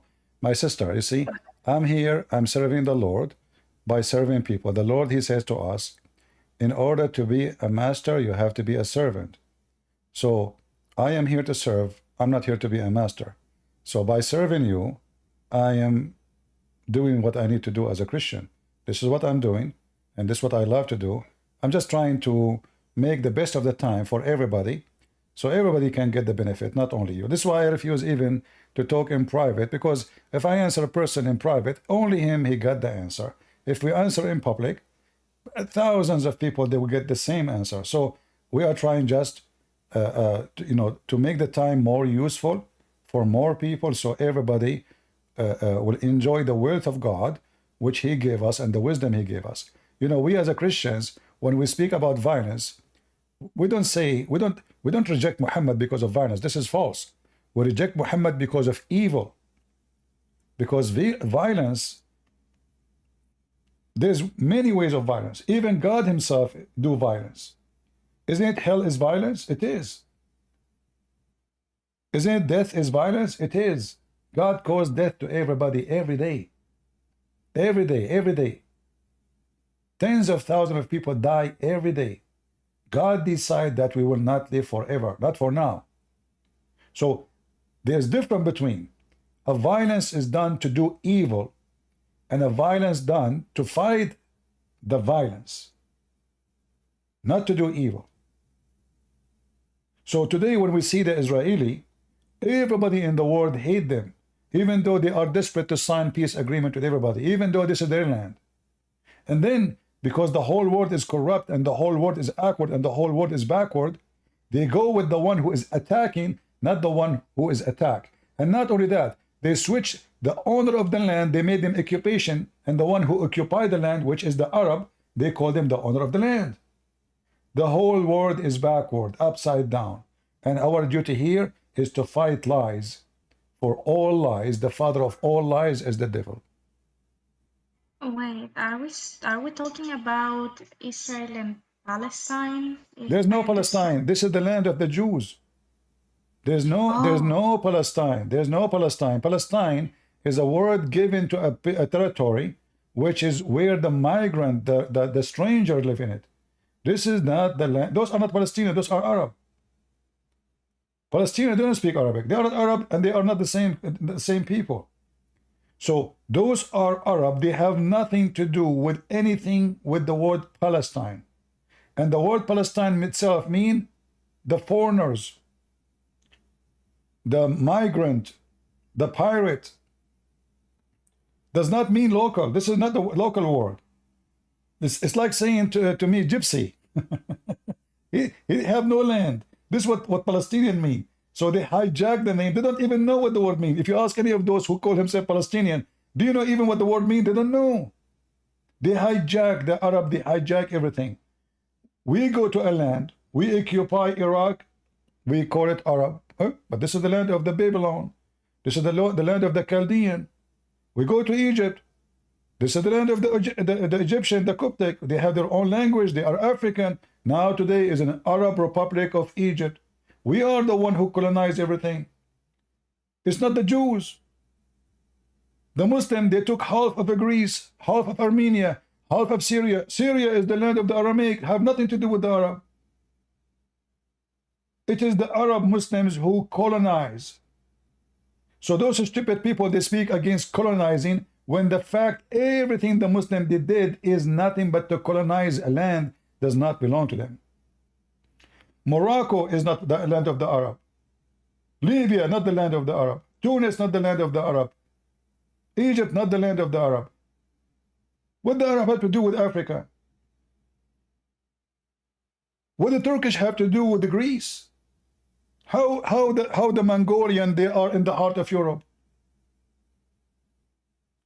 So they hijack everything, they steal the name, and now they claim that they are the one who is victim. How come nobody outraged when Turkey took Cyprus? Nobody care. Muslim, they can take everything. And those stupid Western, because they are donkeys, hippies. And the proof of their stupidity, you will see somebody is homosexual, which means if you go to Gaza, he will be killed in 2 seconds. He's holding the flag of Palestine. This is how stupid they are. So we are here to fight stupidity. For the Bible says, my people are destroyed because of their ignorance. And we are here to fight against ignorance. All right, sister? All right. Next time, because now you answered my questions already, I want to ask you about Israel and the land, because I don't know about the story between the Arabs. So, yeah, thank you again for answering my questions. You're welcome. God bless you. Okay, have a nice day. God bless you. Take care. Bye. See, don't think that I am the same as Joe Biden. I forget the people I spoke to, but because there's tens of thousands of people left Islam after talking to me, it's not easy for me to remember. Especially I don't see their faces. You know, I just see names, nicknames. So it's hard to remember who is who and who is she and who is, you know. This is why I needed to confirm.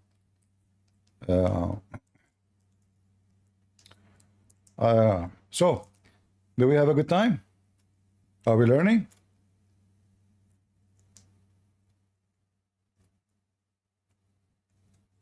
Muslim, don't dare to debate me. The only one who dare to debate me is the one who will answer nothing. The one who is sneaky, he will say nothing, he will answer nothing, he will read nothing. Because everything here we say, we don't make speeches, we show the proof in front of your eyes from their stupid books. Did you notice I did not use anything from my book to refute their claims? Did you notice? That's why they fear me. If you try to refute them using your Bible, you speak your day, you explain to them, they will say, we don't believe your book anyway. But they fear me because I got them busted from their stupid books. Can they say, can they spit at it? They don't dare. They don't. Right?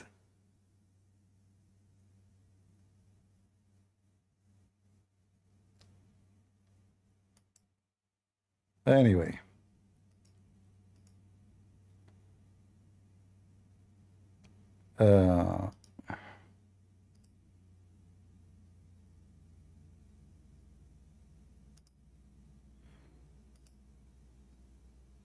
Do we have enough for today? I think I should give you a break. Yeah, you know, the Democrat today, they are thinking to change. They noticed that Biden is expired. I mean, look how hypocrite they are. They were saying he is okay, he is fine. There was all edited videos, etc. And today they are talking in the morning, where they wake up, the Democrat, they are talking about we should change Biden. He will not win. He's expired. I mean, do you see the stupidity? They are the same as the Muslims. Democrats are just a new version, moderate versions of the hypocrisy of Islam.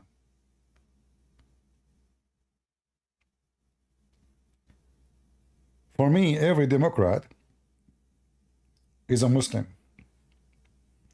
which means he's an idiot until he proved the opposite. And not to forget that Biden himself, he quoted Muhammad just to make some Muslims in Michigan to vote for him. Look how stupid he is. He quoted Muhammad saying, Prophet Muhammad says, if you see something you don't like, you should change it by your hand. He's asking the Muslim to kill people. What, you stupid? You just said. Prophet Muhammad said, if you see something not right, change it by your hand. So are you asking them to do jihad in America, you idiot? By your hand? So why are you going after Trump, the guys who went in John 6, whatever? They're trying to change it by their hand. You are asking the Muslim to change this thing is wrong in America by their hands, like what? Like homosexuality as an example? This is how stupid this idiot Biden. Okay, we have a Muslim.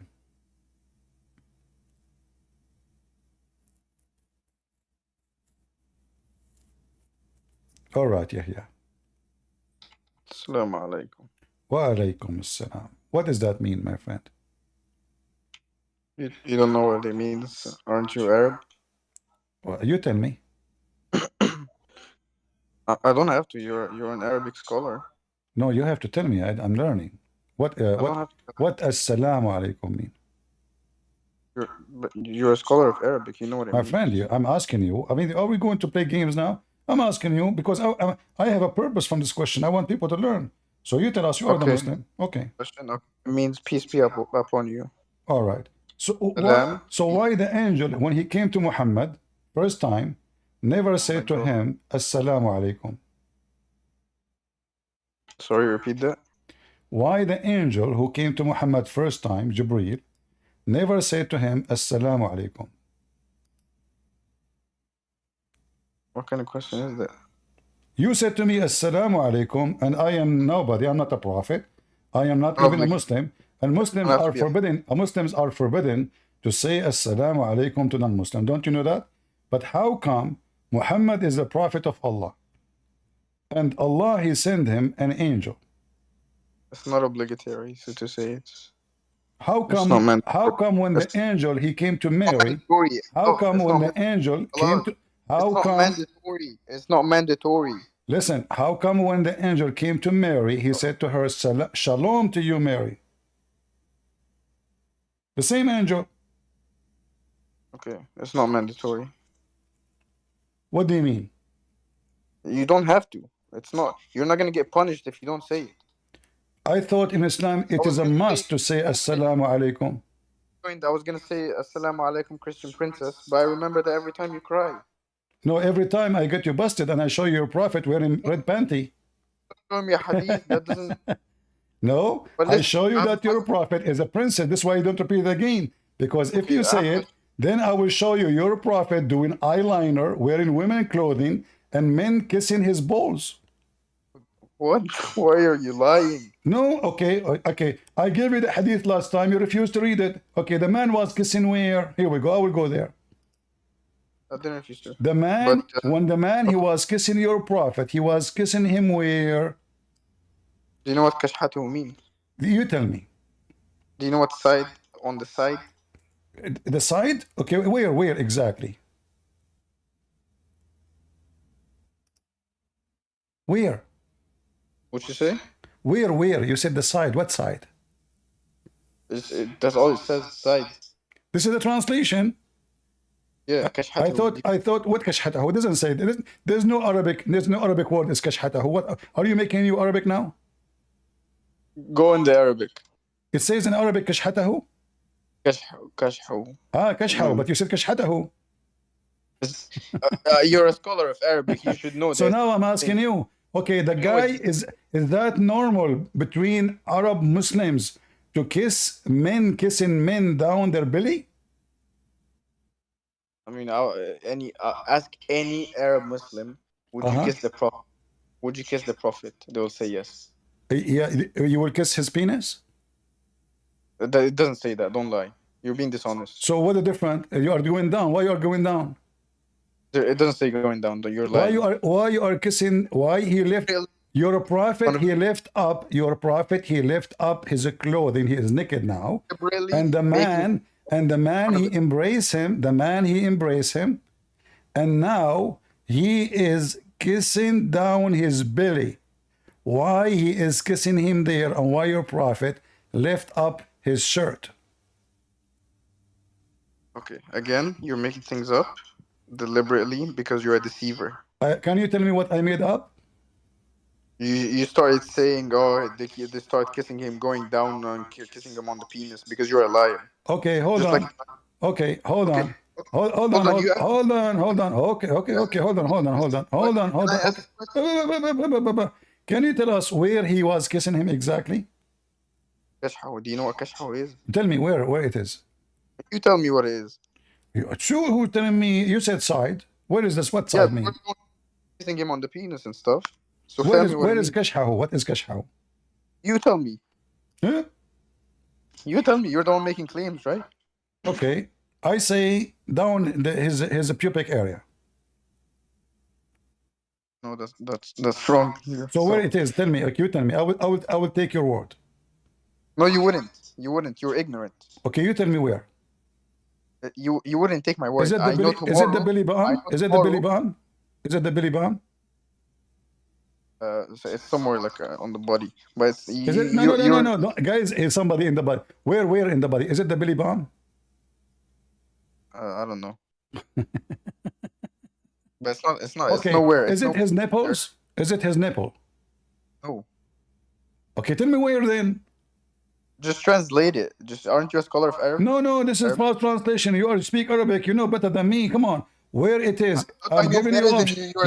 Guys, I said down to his private area. He said no. I said his belly bump. He said no. I said his breast, his nipples. He said no. So where? You tell me. Aren't you a scholar of Arabic? Tell me. I genuinely want to know. I want to know. I want to take your opinion on it. All right, take care. You find out, practice it, and come back. And don't forget to take a video. The reason you did not call me princess is because I will wipe the floor with you and your prophet if you say so. Not because you are a respected person. You are just a kid like the rest of them. By the way, I'm going to convert to Islam so I can do breastfeeding, but not for men, like your prophet. What the heck? What's wrong with that? The guy, hey, prophet, You know, but I'm wearing no t-shirt, but you are wearing a shirt. Take off, please, take off. Yes, prophet, this is what I want. What is this? This is a prophet of God. Is that why Joe Biden was quoting your prophet? Is it why?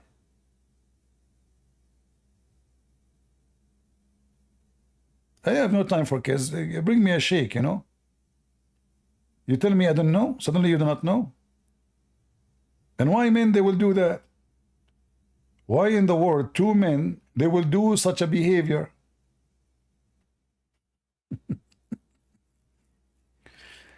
Anyway, next.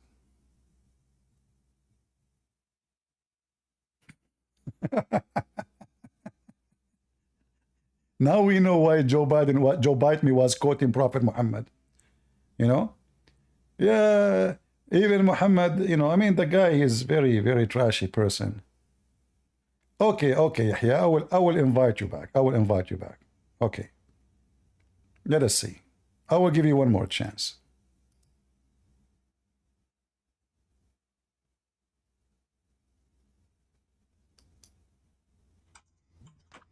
Listen. Why you keep kicking me? Okay, hold on. One last challenge. One last challenge. No. One last challenge. Want. Was your prophet a gay or not? No. Did your prophet do ever a French kiss? With men? With men? No. Are you sure? Yes. You want to bet? Yes. All right. Guys, but I have a question.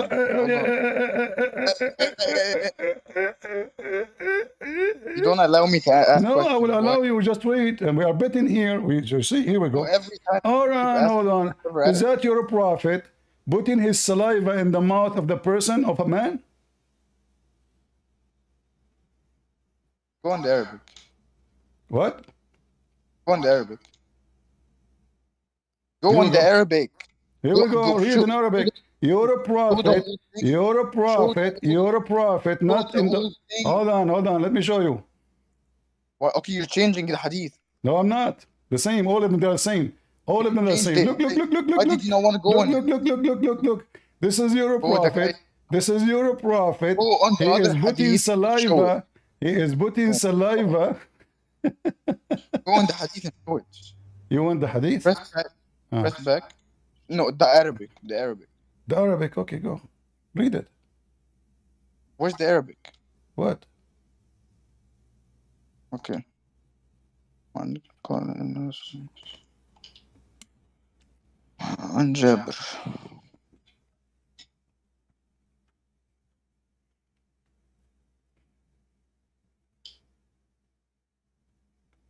What happened? You see, it's literally not what you're saying. It's literally like. Can you read and translate? You want me to read it for you? Yeah, read and translate. Scholar of Arabic asking me to read for me. Okay, no problem. This is not dated back to the Prophet, by the way, but anyway. Read and translate, come on. Okay, be quiet. أتى رسول الله صلى الله عليه وسلم عبد الله بن أبي بعدما أدخل حفرته فأمر به فأخرج فوضعه على ركبته فنفست فيه من ريقه وألبسه قميصه قال وكان كساك عباسا. Hold on. You know, your Arabic is the same as my rabbit. Let me read for you, you idiot. This is how you read Arabic.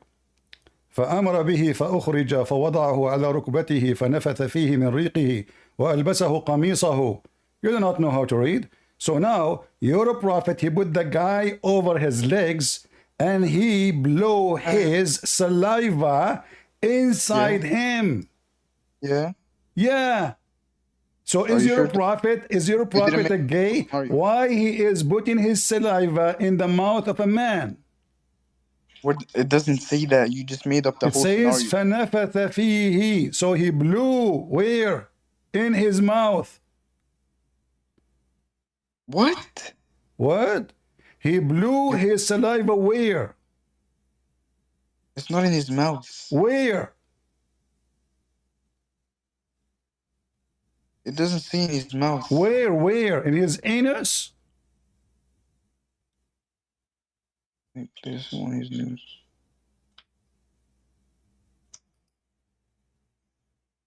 It's about his shirt. Shirt?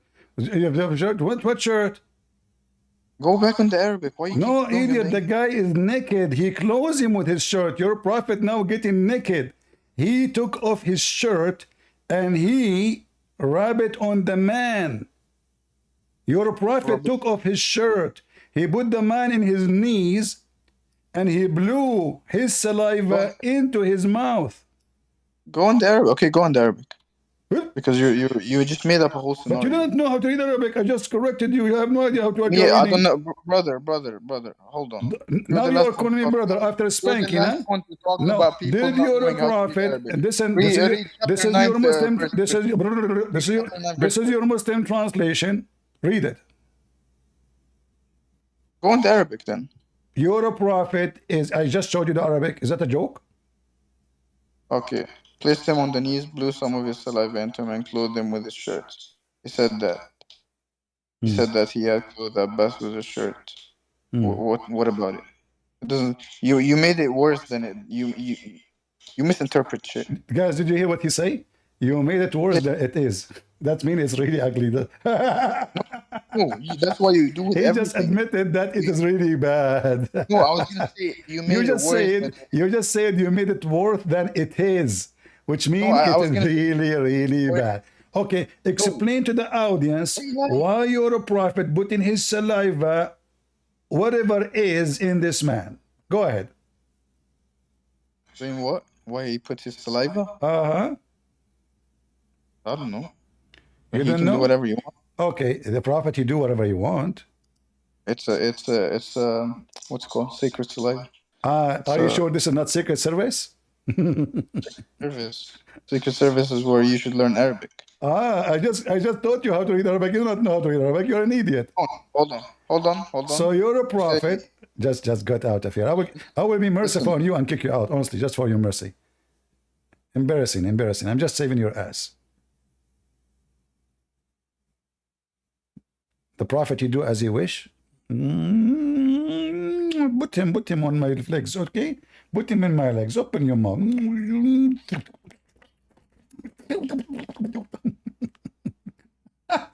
The most weirdo. Potato. Do we have any real Abdul? Heavy size? Heavy weight? None of you is heavyweight. All of you are saliva kind.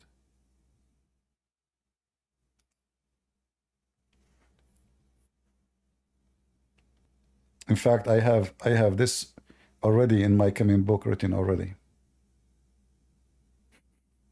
Show the madness of Muhammad. Anyway, yeah, Muhammad, he sucked the tongue. He licked Osama. He licked his face. A man licking the face of a boy. And then look what he said. He said, I wish Osama was a girl, so I will dress him until he grow and marry him out. The guy is looking at the boy as a girl. He is licking his face as if he's a dog.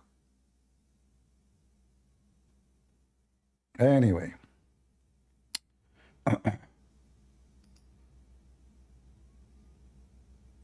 If you are here first time, don't forget to subscribe. If you are here second time, don't forget to unsubscribe. We appreciate the people who unsubscribe more than those who subscribe. Let me introduce myself to you in case you are first time here. I'm a black, blonde, African American from Japan, but yet I'm an Arab. The same as the Prophet Muhammad. He have nothing to do with Abraham, yet he is from Ishmael. That's what they say to you in your church. Your ignorant priests, who they become like mullahs, flying in the top of flying carpet. They put words, nobody knows where they are getting it from. It's time to spank those priests too. All right? So I'm not going to keep you longer. We have a good time. I would try to come back again tonight if I could. But I want to give you a chance to, take a shower. Otherwise, guys, we will stay here for 12 hours. And many of you will face divorce case with his wife. She will get upset. You are staying with this guy, listening to him for the last 6 hours. You are, I have no need for you. Bye. You will find yourself homeless. Your shoes is in the inside. The key in the car is inside. Please give me the car, at least the key, Get out of here. I don't want to see your face. All of this because you are watching my videos. I'm warning you. For the best insurance, convert to Islam so you can receive the saliva of Prophet Muhammad. And the second, the Prophet, he put his saliva in your mouth, you are saved, brother. His saliva will save you from hell. The saliva of a Prophet Muhammad can cure you from any disease, including your mother-in-law. Try it. All right, guys. I want to say thank you. God is good. So is Jesus. And we will be back soon, I hope, maybe today or tomorrow. Don't forget, you can always, to find me, you can find, because YouTube might delete our videos, our page anytime. Always you can go to Patreon. It's for free. You do not need to donate. There you will find the update where I'm going to go live. So in case one day we lost our channel, which is very possible because YouTube, they love me a lot, They are in love, actually, with what I do. I cannot tell you how much. So in case this has happened, you know how to find me. You go to Patreon, and that will be the easiest way to reach where I will be. So God bless you. God is good. So is Jesus. And in his name, we are victorious over the devil Muhammad and over every devil. No devil, no Satan, no evil spirit, no disaster can overcome us, except one disaster is to be away from the Lord. The only destruction you will bring to yourself is when you fight by your own. If the Lord is with me, who could be against me? So stay with the Messiah, stay strong, stay firm, stay believer, and fight the devil and spit on him and conquer him. And Muhammad, he said himself in his book that Islam will crawl back the same as a snake go back to its hole. And by the power of Jesus will make Islam go back to its hole like the serpent. And look, amazingly, Muhammad himself, he chose in the word serpent to describe his belief. And I agree. He is the devil. He knew better than me who he is. Thank you all, and see you soon again.